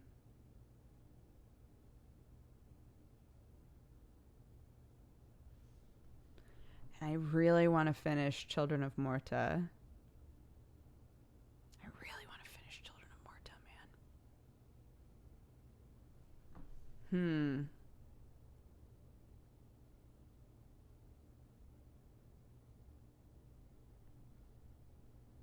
I'm trying to think if maybe like Control, we should just play like either only in the morning or only at night.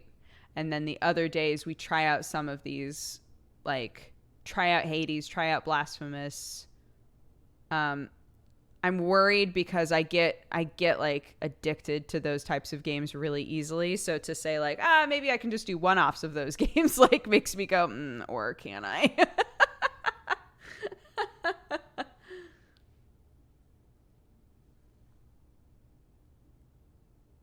Control isn't that long. How long is it?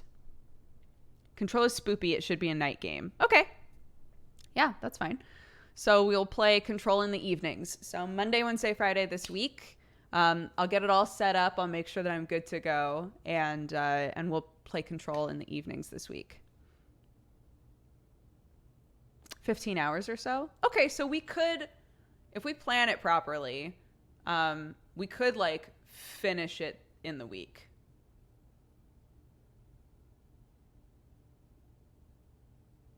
Okay. I'll miss those streams. I'm sorry, Avi. I know. That's the rough thing. I like that if we're consistently doing morning and evening streams that more people get opportunities to watch live. But I know that it's rough. Time zones suck, man. So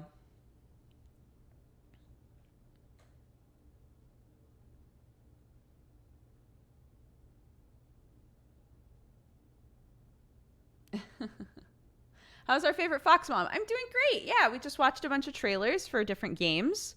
We're trying to kind of figure out our week. Control will be played at night.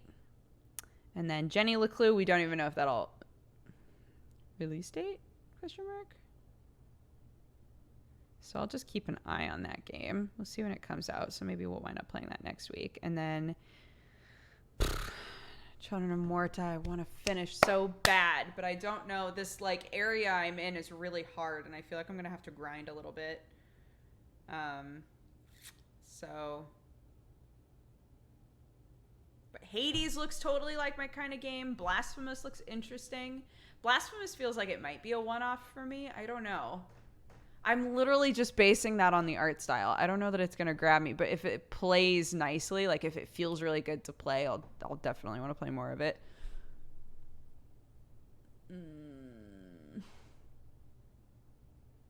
Blasphemous was really good. Probably my favorite Metroidvania since Hollow Knight. Fuck.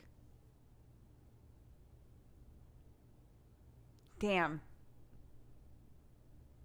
Hades has Steam release in December. You could hold off until then. Okay. Is it releasing on Steam when it's like finished? Are they saying we'll actually release the game in December?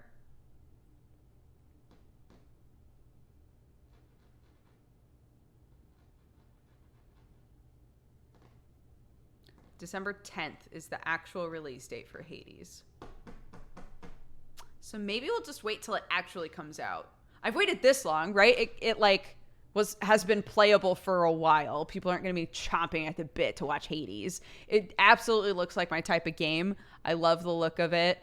You know, I love me a game where you just beat your head against a wall trying to survive. But we might as well wait, I think. So, okay. I'm going to write December release.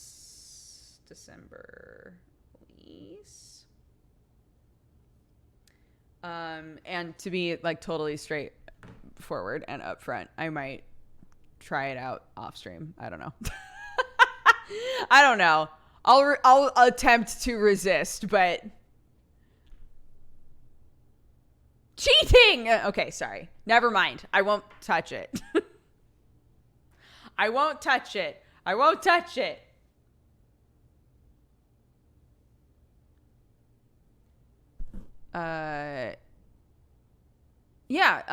Sam and I did Dark Souls 3 together. We did Dark Soul Mates and played all of Dark Souls 3 together. No touching.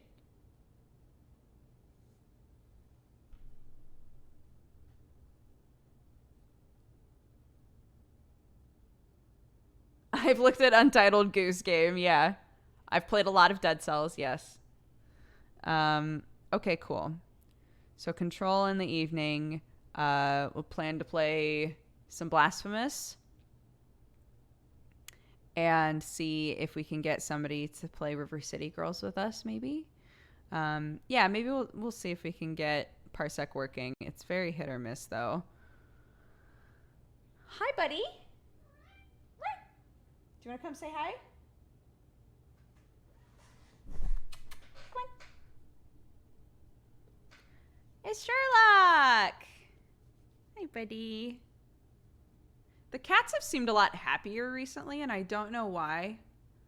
I don't know what happened, but they've been like much more snuggly, not in like a frantic way. Sometimes when cats want to snuggle, it's like I'm desperate to be touched kind of a thing, and you're like, okay. They have kind of like a stressed out feeling almost. Both Sherlock and Watson have seemed very happy, like very loving and happy, which has made me very happy.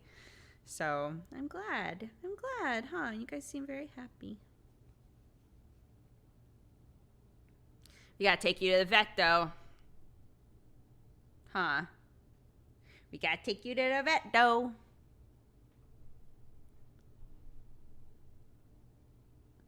My cat has been more snuggle happy. Yeah.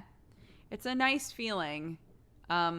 Watson, since she was a baby, Watson has gotten into moods where it's like I'm frantic for snuggles, right?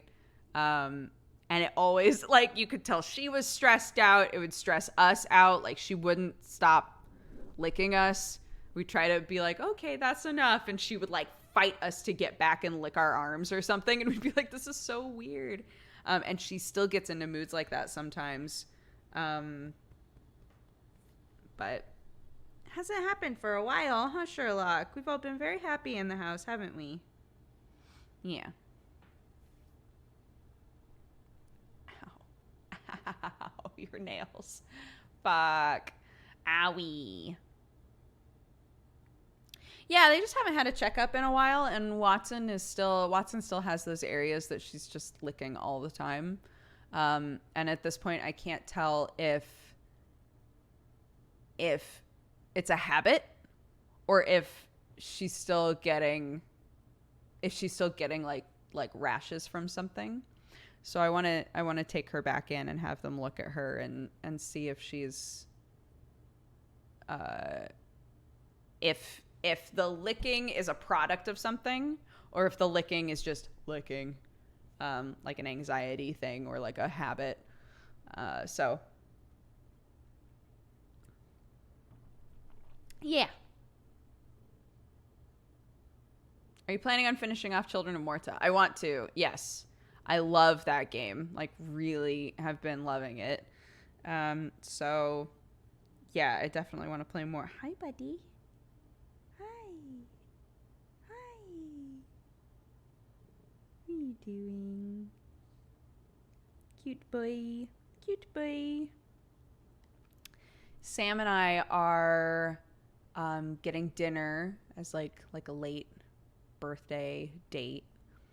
I think we're gonna try to get dinner tonight, assuming that the boys don't bully him into playing Borderlands too early. But I don't know, if I'm feeling like really peppy tonight, I might just be like, fuck it, let's stream tonight and see if somebody wants to play River City Girls with me in the evening. Did Cry play with somebody or no?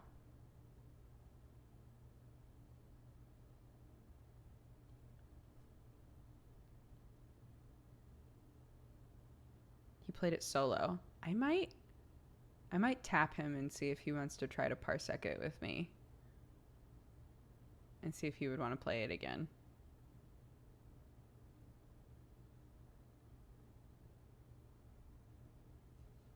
She streamed it once or twice. I think she said she liked it. Which game? Oh, Dicey Dungeons. Yeah, I played a ton of Dicey Dungeons. A lot of it off stream, but we did stream it a little bit.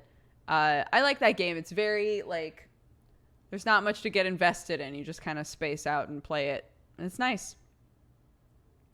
Parsec is a program that you can get that lets you like host a game that creates a situation where a local co-op game can be played by people at different computers. So it kind of operates on the same principles as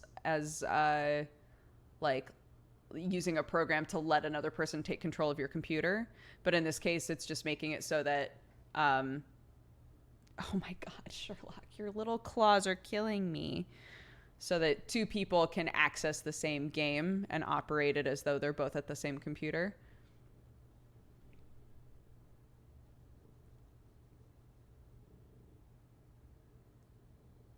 I'm going to message him. Ow, buddy. Ow, ow, ow. I was just saying how we've been, ow, so copacetic. Your little claws are hurting me, baby. But I love you. Mwah, mwah, mwah. Ooh, static. Okay,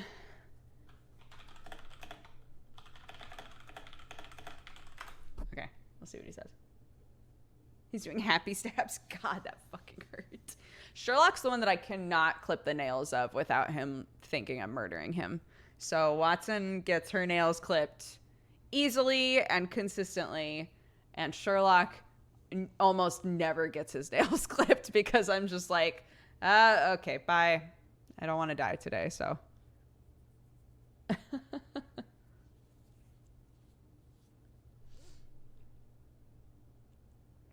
Who's bigger, Sherlock or Clark?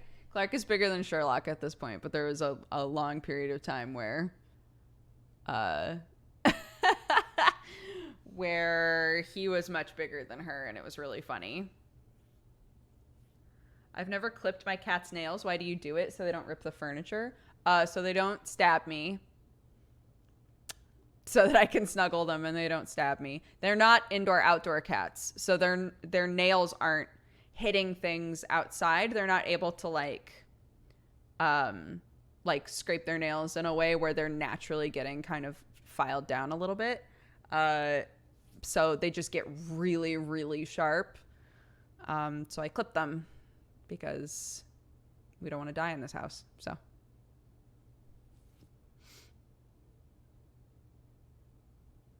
Clipping is different from declawing. Oh yeah. We would never declaw our cats. Absolutely not. We just clip, literally we just blunt them. We just clip like the very tip off so that they're not super duper sharp.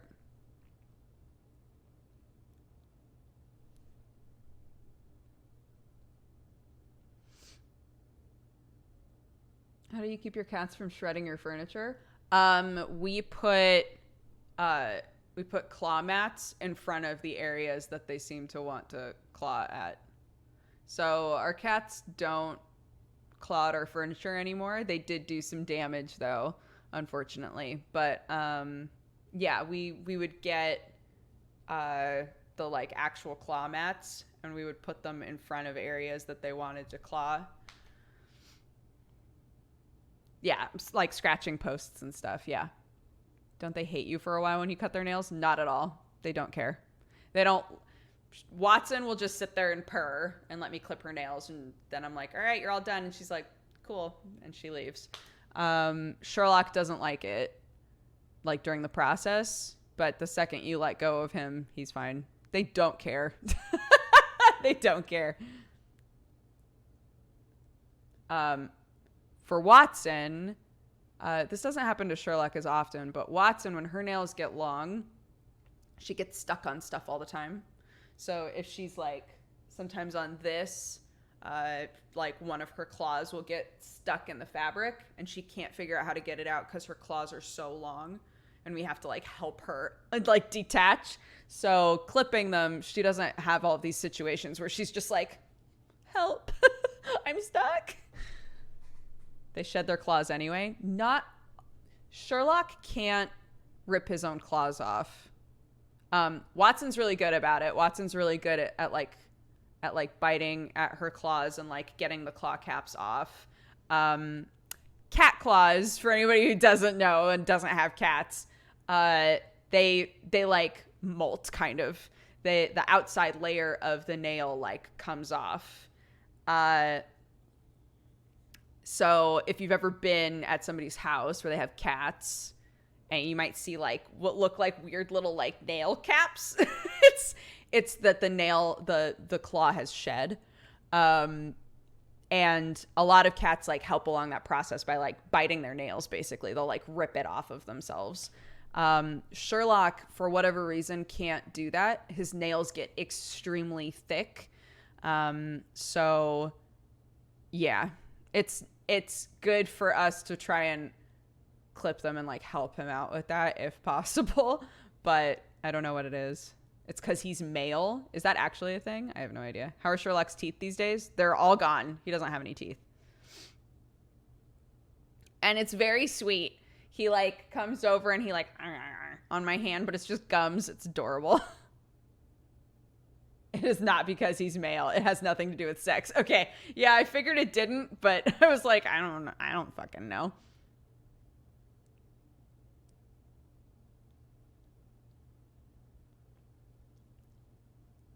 It might make biting his nails harder. So this is, but I see what you're saying. This is before, when he still had teeth. He still couldn't get them off. So yes, now obviously he can't because he has no teeth. That is a good point. But I'm talking about like for literal years now, he hasn't been able to do that. Do you have to bathe the cats often? Again, they're not indoor-outdoor cats, so they're pretty clean. When Watson was younger, for whatever reason, she would like start to smell occasionally, and I would bathe them. Really, the only times that I bathe them are if I'm like freaking out about potential fleas. We had a really bad flea problem in our old place, and sorry, I should probably change my title back because we've discussed the games, we've watched the trailers, we've done the shit, and now we're talking about cats again. So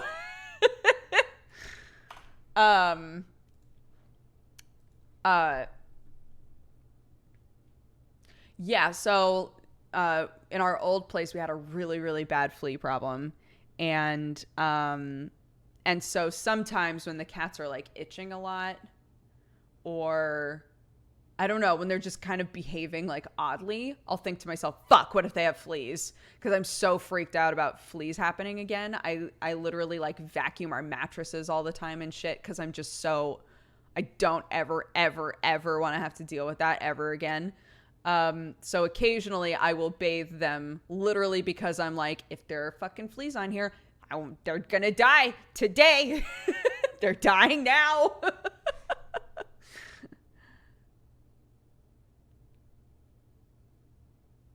What happened to Sherlock's teeth? So Sherlock had what's called Khaleesi virus.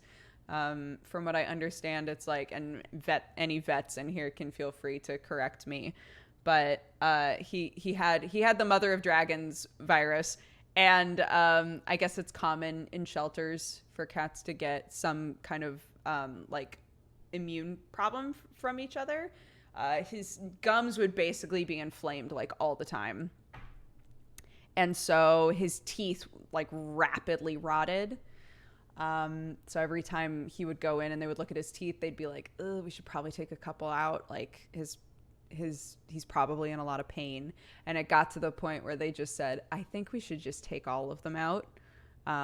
He'll be a lot happier. He doesn't need his teeth.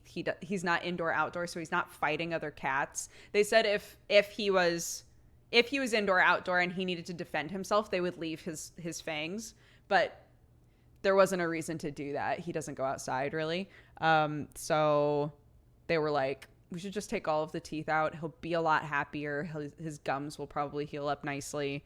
And he doesn't need them. He doesn't use them to eat. Really, cats don't chew their food very often. So it's kind of a normal older cat thing to have happen if you're not like trying to brush your cat or dog's teeth all the time. You're probably going to run into situations where their teeth get bad. His teeth just got bad way quicker than a lot of cats do because he had this like weird thing going on when he was younger. So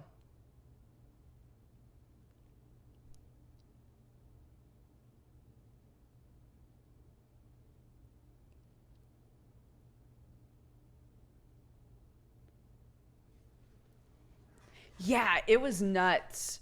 The day that they were like, we should take all of them out, it was crazy to have them like open up his mouth, and they were like, we just want to show you like what this looks like. And they were tapping each of the teeth, and all of the teeth were wiggly.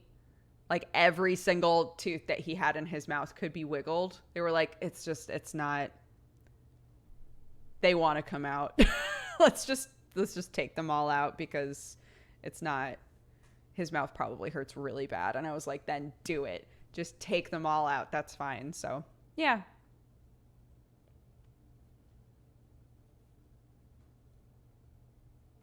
I know, poor baby. But yeah, if you have a cat or a dog, well, I can't say about dogs. If you have a cat that has teeth problems, don't worry.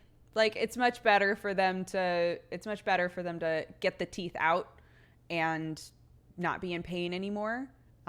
They're fine. Even dry food, they can eat dry food just fine with no teeth. So no worries there. Are the cats going to England with you?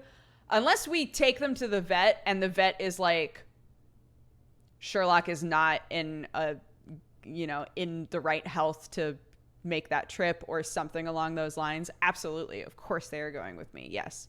If I'm advised, I would go to a couple of different people just to like see what they say.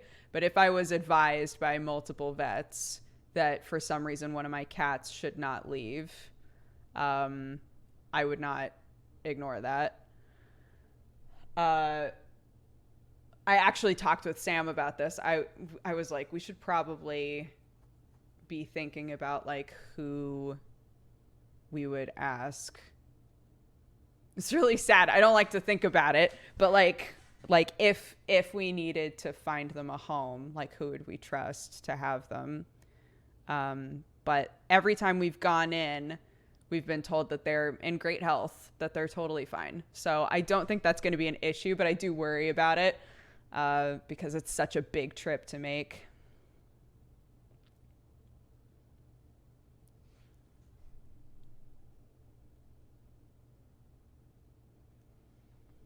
Easy kill. Have a good day. I'm so excited for you. Thank you. I'm excited too.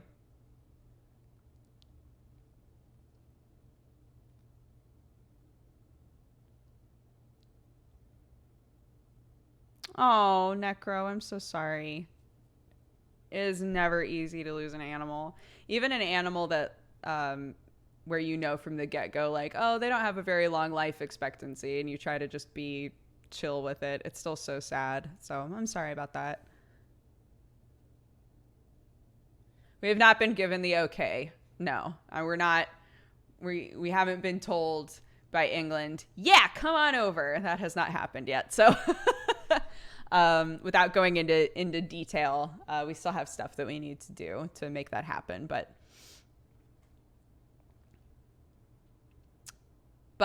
we're thinking about it positively. Getting salty playing for honor. Your voice is very calming. Oh, I'm glad. Thank you. Sam and I were laughing about how, so I keep being asked when I'm going to do a subathon, which thank you. That's very sweet. I don't feel good about like doing a subathon close to a time when my other friends have done subathons or anything like that.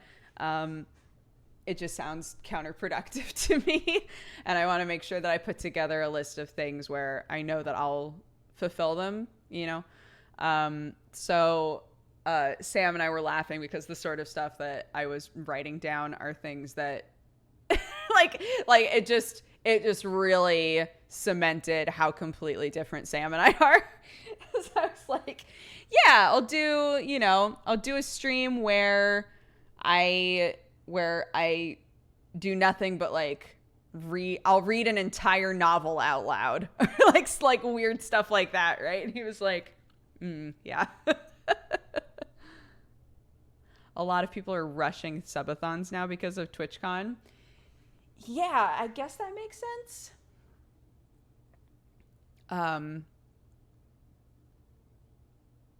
Why did you decide to move to the UK? Sam's whole family is there. I get asked this fairly often, so I'll try to keep it short. But Sam's entire family is there, and he's been here for years now. He's been very, very homesick. He misses his family a lot. We've had Clark now, and all of his siblings are starting to have kids. So Clark would have lots of little cousins to play with and grow up with. And at a certain point, I said to Sam, you know, if ever you want to leave, if you want to go home and be with your family, you just have to tell me and we'll go. And after we had Clark, he said, I just really want to be with my mom. I want to be with my siblings. I miss them a lot, you know, and he's been so selfless and stayed here with me for so long that, yeah, when he said, I'm homesick, I want to be home, I want to be with my family, I said, okay. And we applied. So.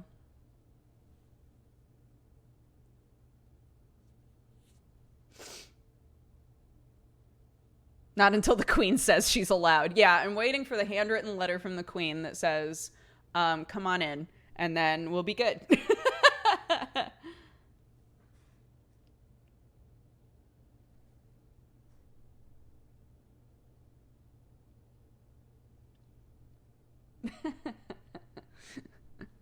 So yeah, that's to pare it down. That's the situation that we're in. So we're trying to do the whole immigration process for me. We don't know how long it's going to take. But we're in a stage of it where I had to just like sit and wait. And now we're in another stage where we have to do more. So, yeah, we're back to like actively trying to make it happen. My brother-in-law will probably be doing the same things sometime in the next few years. I can tell he's a bit homesick, missing England while they're in the U.S. Yeah, it's hard. It is. It's very hard. So my family has all been trying to be really positive, like, oh, we'll have an excuse to, you know, to go to Europe. And my mom and I are talking about our family on her side is from the Val d'Aosta in Italy. So I was like, oh, it'll be so cool. Like, if you want, you can come out maybe, you know, with Chrissy and Jared, my siblings, and maybe the four of us could visit the Val d'Aosta and like see where, you know, the Italian side of our family is from. So we're like trying to make, you know, positive plans that way of really cool things that we can do when people are able to visit. And I think that that's helping.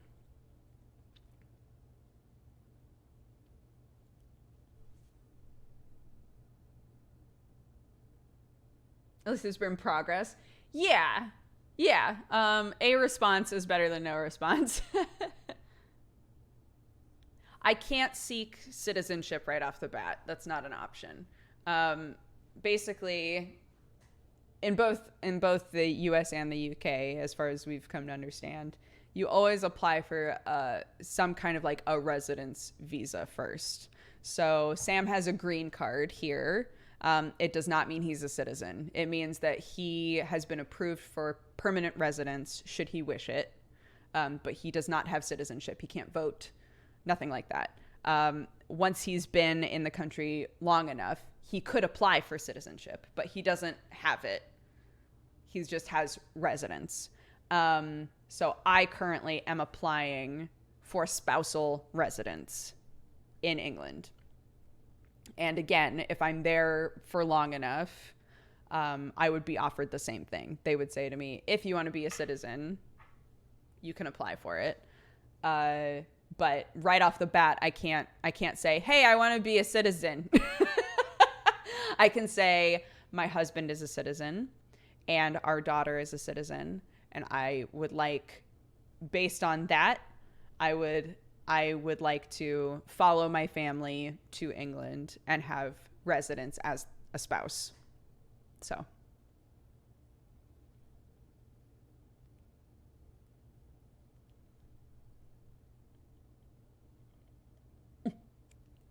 Our green card's actually green. They are. They are actually green. It's just an ID with a green tint on it.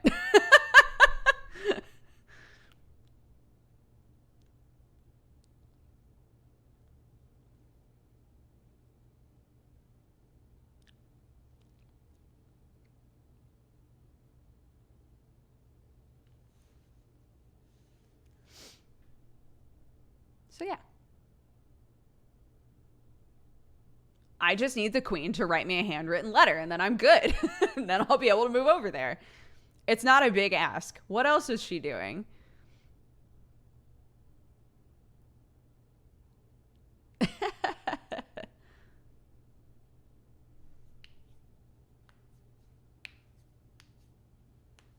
Let's tweet her.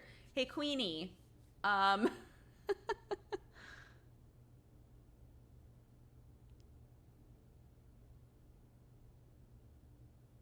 Have you tried Indonesian curry? I love this topic switch. No, I have not. That sounds great, though.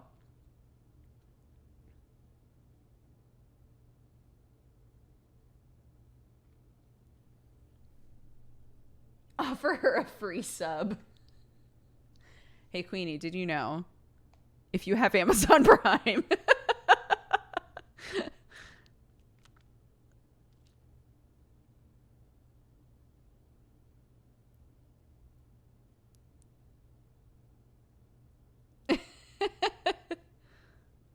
I'm glad I ate, because otherwise I would legit go out and get some curry right this second. Maybe I'll make curry today. Maybe I'll get curry. I think we have some boxed curry in the... Yeah. We have a couple potatoes. We have some veggies. And I think we have a boxed curry mix. I could totally make curry. Easy peasy. Yeah. Let's do it. Is that a drawing tablet in the background? It is. This is one of the things that we've been like, how do we transport that safely to England? We have it hooked up. It was here, and it was kind of a nightmare. It also made it so that if I was doing something at my computer, Sam couldn't use the drawing tablet. So we have it set up with that computer, which we just like kind of dismantled actually. So we need to put it back together.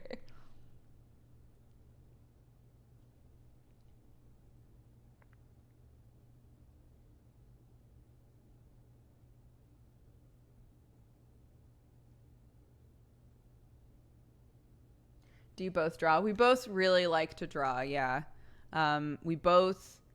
It's funny. Both of us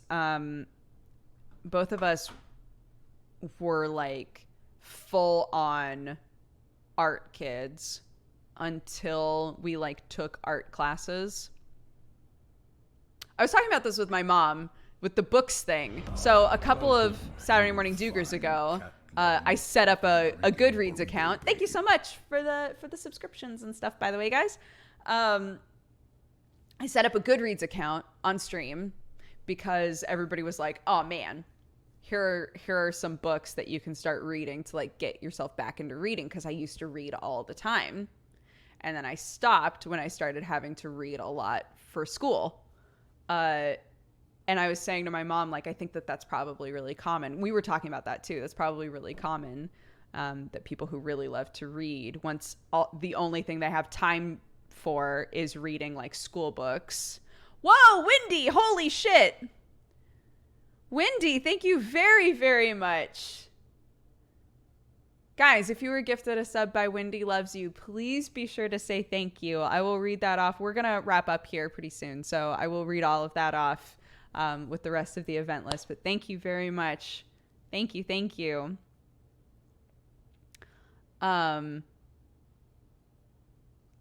Yeah, sorry. I was just saying that, like, I think sometimes people that really love to read, once they only have time to read school books, their ability to like read for fun gets a little bit diminished. Both Sam and I took art classes where we had a teacher or a professor basically tell us that we were drawing wrong. and it was really frustrating.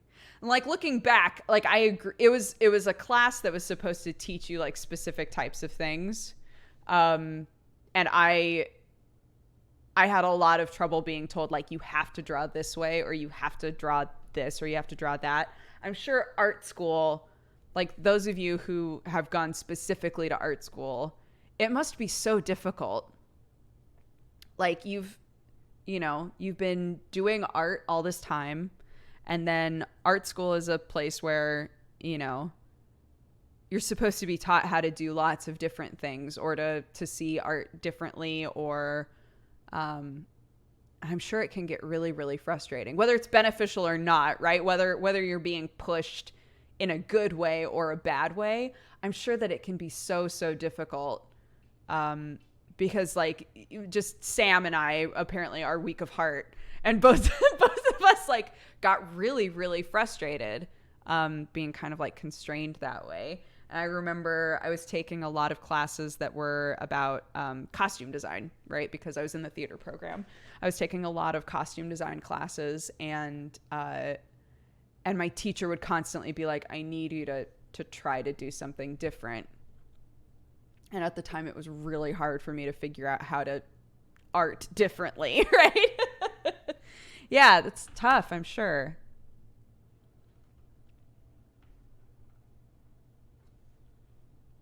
Like, depending on the professor, you're too realistic, or you're not abstract enough, or like, I don't know. It just seems like with art can be so subjective. And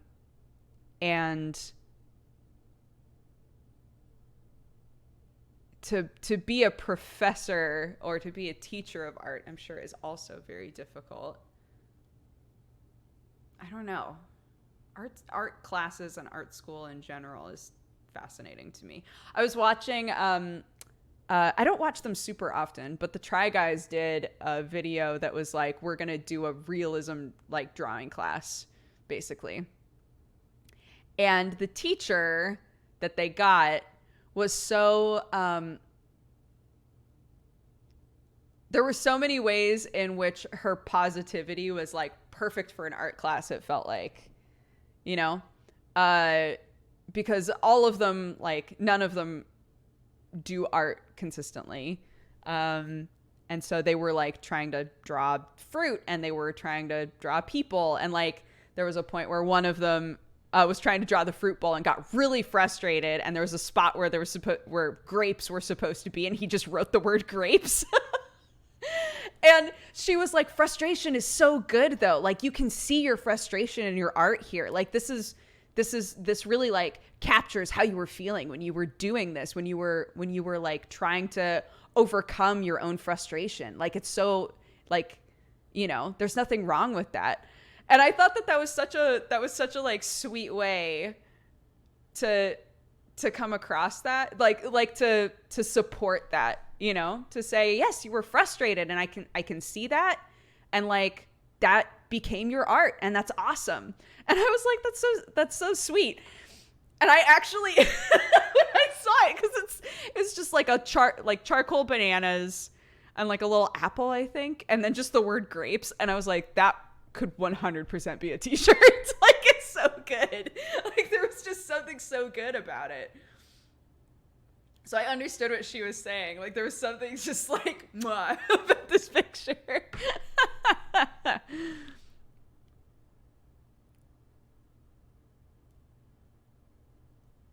Speaking of art, are you watching Demon Slayer? Absolutely. Yeah, we've been loving Demon Slayer. We did a Demon Slayer manga pod, and both Lou and I were like, this is going to be one of those situations where we say, just watch the anime. And a lot of people who are caught up with the manga have said the mangaka gets so much better, because I tweeted at Jessie. Jessie was talking about how in webcomics, sometimes the action, like the flow, is sort of hard to follow. And I said, yeah, we talk about that on Manga Pod a lot, especially with like action scenes, right? Sometimes the action in manga can be a little muddy. And someone responded saying, yeah, well, sometimes it's difficult for Westerners to get used to reading right to left. And I was going to respond and be like, I've been reading manga for a really long time. That's not the issue, but there was no point. But it did make me, it made me think about like how I could respond to make it more clear what I mean. And I think there are so many mangaka that want to make like an action based manga, and there's a learning curve, right? There's definitely a learning curve when it comes to paneling, layout. How do I draw the action in a freeze frame in a way where the reader can tell what just happened? Like, that is not easy. It is not easy to do. And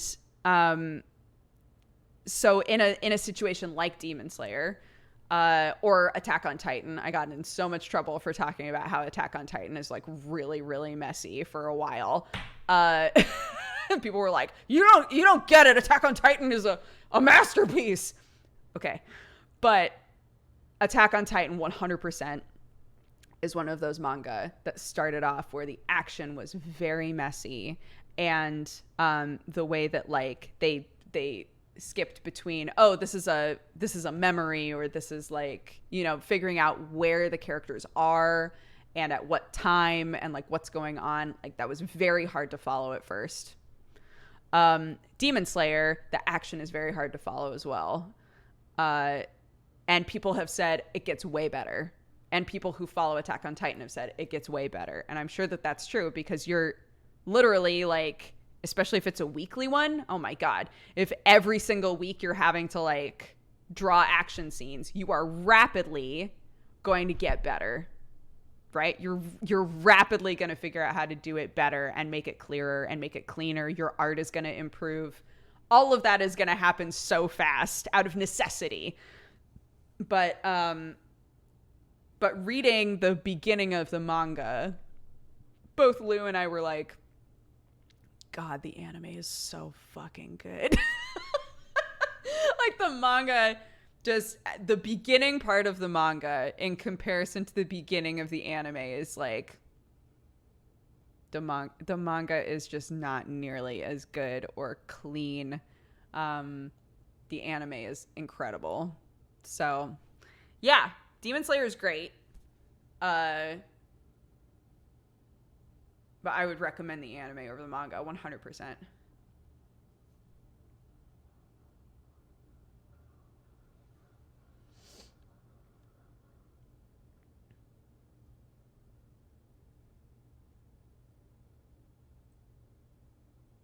Is there a dubbed version of Demon Slayer? I don't know, actually. Kimetsu no Yaiba dub. Yeah.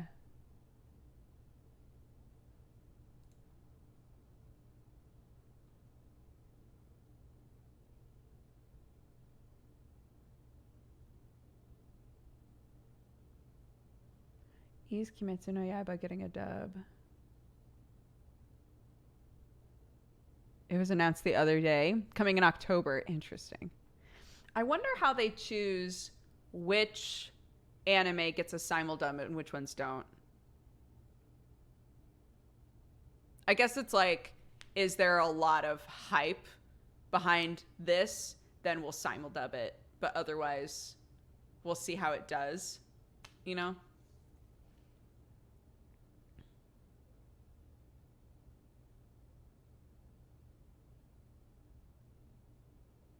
It's going on Toonami in October. Oh my god, Toonami's still around. I remember when Toonami started. That's actually crazy.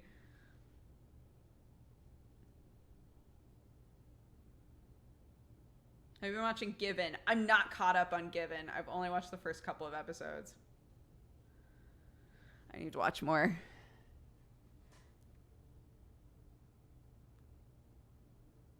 Don't do that. Don't make me feel old. I'm sorry. I'm sorry.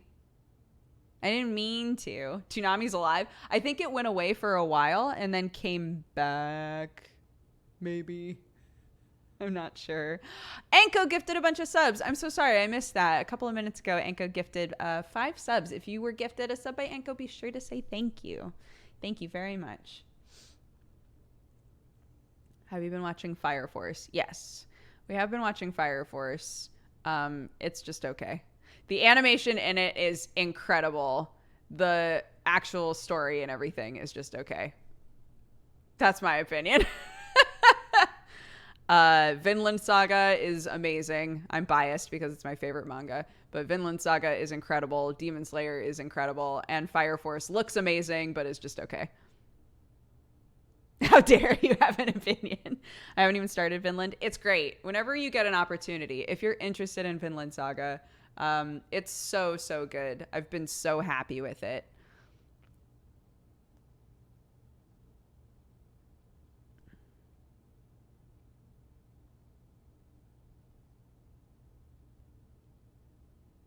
I was liking something a lot, being biased. I went into the anime. Well, I guess if it was bad, I might have felt really betrayed. Right? I wasn't going to just unanimously love it, even if it was hot garbage. If it was hot garbage, I probably would be ranting about it consistently. Like, fuck, how on earth has Vinland Saga turned out so shitty when the manga's so incredible, right? But the anime for Vinland Saga has been great. Some people have said that the pacing on it is a little all over the place, which I think is fair. I think because I know what's going to happen, I'm okay with it.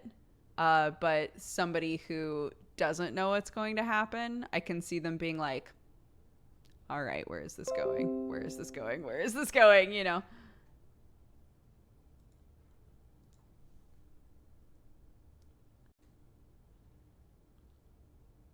No, Rika, I'm not watching that one. I don't even know how to pronounce it. I'm not watching that one because I don't watch Fate. So. Have you ever thought about making your own anime? Danny and I have daydreamed so many times. I don't know if Danny's here right now, but Danny and I have daydreamed so many times about making a short form anime of the Cat Gang. Like how fun that would be. We've talked about would the cats have voices? Would they not have voices? What would be the format? What would it be like? What would the animation style be like? All of that. So we've talked about it so many times. Cannon Busters is good. Yes. Yeah, I like it.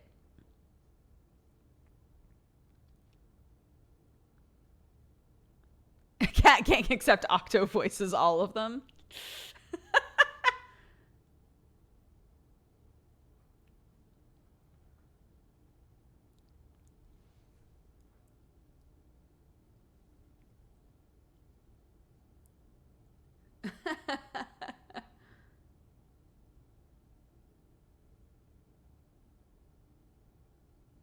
When I started reading a lot of manga, it's hard to go back to the anime for me, as you have different imaginations about how the characters sound and interact, and you know how the story will go.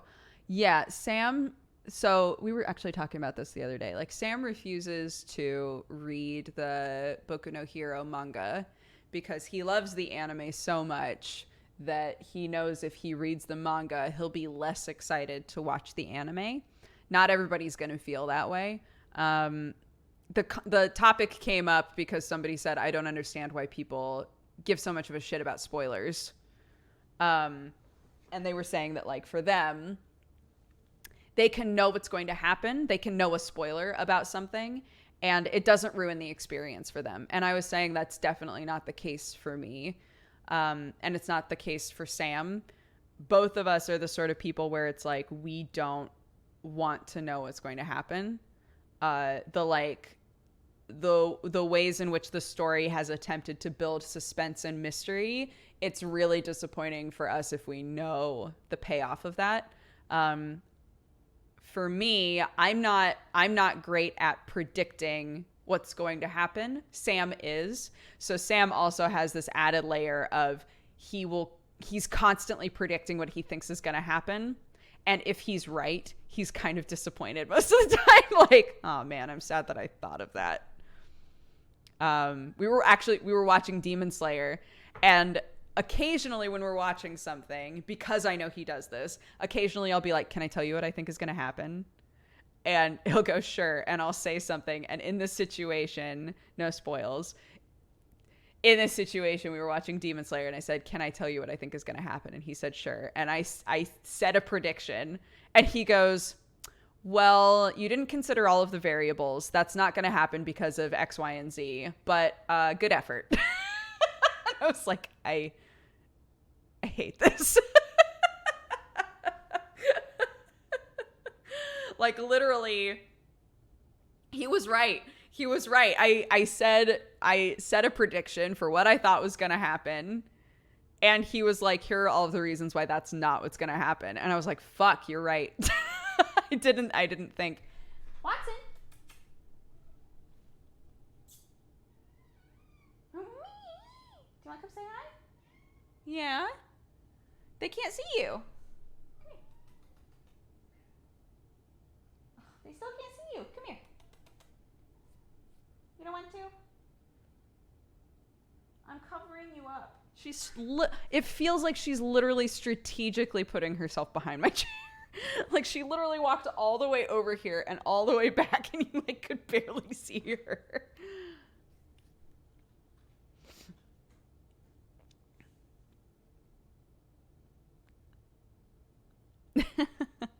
Watson's camera shy. Being a little butthead. She walked away again. What a dork.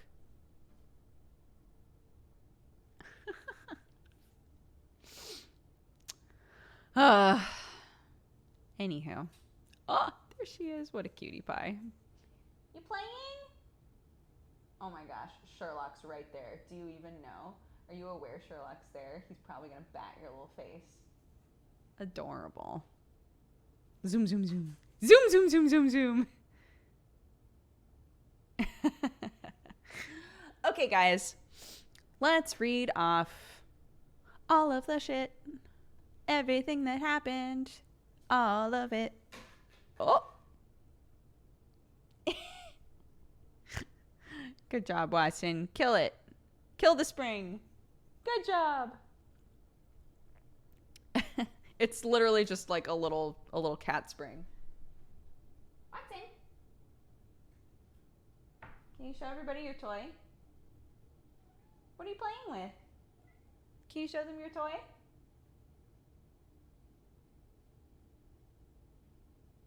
Don't lick. Hey. Don't lick. Yeah.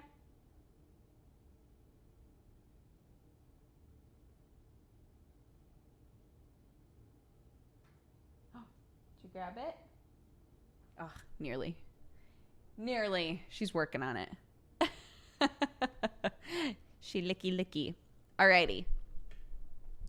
Oz Lopez, thank you very much for subscribing. Welcome to the Cat Gang. Andrew Dutchanu, thank you for the 40.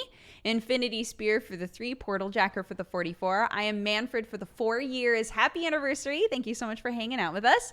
Jeremy Ott, thank you for the 7. Mrs. Cloudlion for the 17. My hubby and I love watching you. Aw, say hello to your hubby. Zebdi, thank you for the 4 years. Oh, nearly. Sorry, 47 months. Almost 4 years, though. Thank you. Farax, thank you for the 54. Buroth for the 33. Chiyuku for the 41. Jonich for the 14. Jacksepticeye subscribed earlier. Thank you so much, buddy. I know you're probably gone, but I appreciate the support, dude, and I miss you. Regex, thank you so much for the 4 years. Happy anniversary. Ozdiz for the 39. Malkaris for the 3. Chrysasta, thank you for the 13. Kaitsune-kun for the 2 years. Happy anniversary. Thank you very, very much. Such Kitty Much Meow for the 37. Q for the 14. Leo Sunlover for the 32. Happy Chef TV. Thank you again for the 2 months, dude. We had so many lovely people come by to say hi. I feel very blessed. Iric the 7th, thank you for the 22. I am Herder for the 3 years. Happy anniversary. Random Lights for the 43. Same 68 for subscribing. Welcome to the Cat Gang. I hope you're having a lovely day. Arquin for the 5. Christina is Ninja, thank you for the 2. Nabu Does Nothing for the 22. The one and only Stevie for the 54. Gypsy Rose for the 33. Relee for the 41. Abavus for the 2. Evie Power for the 21. Brindle Boxer for the 5. Rosin for the 27. Stampeder for the 54. Loverbird for the 2. Medox for the 4. RJ Bear, thank you very much for the biddies. Chaos Phenom, thank you for the 39. Stoltheim Reinbach for the 26. Flannel Flats for subscribing. Welcome to the Cat Gang. Caesar August, thank you for the 31. Bamfaria, thank you very much for the biddies. AFK Burrito for the 2. Kieran? God, I always say your name wrong. I'm so sorry. For the 43, Moogle Cat for the 41, Idaho Bill for the 52, Darker Fate for subscribing. Welcome to the Cat Gang. Pip Plays for the 25, Hasiru for the 26, TK Bowie for the 35, Justinus for the 45, Minra for the 42, Arnar gifted a sub to Andrea Alec. Thank you very much, Arnar, for that. Welcome to the Cat Gang, Andrea. Boxa, thank you for the 55. Tobbs Joe for the 5 years. Happy anniversary. Thank you very, very much. Delando, thank you for the 5. Phalanx for the 52. Windy Loves You for the 41. Arnar gifted a sub to Necro. Welcome to the Cat Gang. Thank you, Arnar. Offbeat Kyle, thank you for the 3 months. Insane for the biddies. LOM for the 3. Asgram for the 7. Just Jessica, thank you very much for the 1 year. Happy anniversary. Gone Link Dead, thank you so much for gifting a sub to Queen of England. Queen of England, welcome to the Cat Gang. Please send me a handwritten letter saying that I can enter the country. Thank you. Alpha Doom, thank you for the 52. Reddish Beard for the 2 years. Happy anniversary. And Wendy Loves You gifted a bunch of subs. So thank you so much, Wendy, for all of these. They gifted subs to Spectral Peach, Tank Fing, Alpacalypse, Jesus, Alpacalypse Now, Blitzer, Event Tide, Levodoom, Star Nixie, Ebon Sky, Demursus, Crichton, the King of Uranus, Bluish, I Am Mr. Bo, Hired Cam, Imlavi, Sleepy Gengar, Ekiyano, Epic Beard in Progress, Monochrome Tiggy, Brett, you were lurking in here and you got gifted a sub. How does that feel? Tabulate, Tank 49, The Monkey Nudist, another Ezekiel, Renacle, Asteria Starseeker, Gat Valtz, Josh Staunton, Brandon Jameson, Attic Lion, Thoughtful Walrus, Darum, The Mental Monk, Water Horse, Arnold the Pygmy Puff, Adamus, Pile Driver, Bubble Gump Aladdin, Aramean, Harpson, Hot Cross Buns 49, Purjot, Fradley Box, Dread Hobo, Wisdom XZ, Razdupe, Tommy Poo, Staggered Potato, Now Pion Pion, and Jai Doran. All of you, welcome and welcome back to the Cat Gang. Thank you very much, Wendy Loves You, for all of those subs today. I appreciate it so much. 667 Warwolf, thank you for the 41 months. Swam Nice for the 38. Ilzy Makes Stuff, thank you for the 4. Emerald Soul for the 14. Hailzors for the 23. Anko gifted subs to Sithis Plays, Neelis, Jesus Didn't Tap, Corvin, and Lemlag. All of you, welcome and welcome back to the Cat Gang. Thank you so much, Anko, for those. Liv, the popcorn fart, thank you for the 14. Srami for the 17. Unique for the 3. POW Warpig, thank you very much for subscribing. And Got No Drums, thank you so much for subscribing. Both of you, welcome to the Cat Gang. Thank you very much for the support. Funkmaster Chung, thank you so much for the biddies. And Arnar just gifted subs to Melonberry, Kadera, Time to Fly Again, Torkson, and Nyrail. All of you, welcome and welcome back to the Cat Gang. Be sure to thank Arnar if you were gifted a sub. Thank you so much, guys. I hope you have an amazing day. I'm going to see if somebody wants to play River City Girls with me tonight, because I do believe that Sam plans on streaming. So if I'm feeling good and feeling funky, then maybe we'll squeeze a River City Girls stream in here. I did really like going through and like looking at some games and looking at trailers and talking about what to play and all of that. I think that was fun. So if you guys enjoyed doing that as well, let me know and we'll keep doing stuff like that. And yeah, YouTube wants me to watch a video about making apple cookies, so I guess we'll do that. We'll see who's streaming. I'll send you guys over. In the meantime, enjoy the music and I'll see you next time. Bye bye.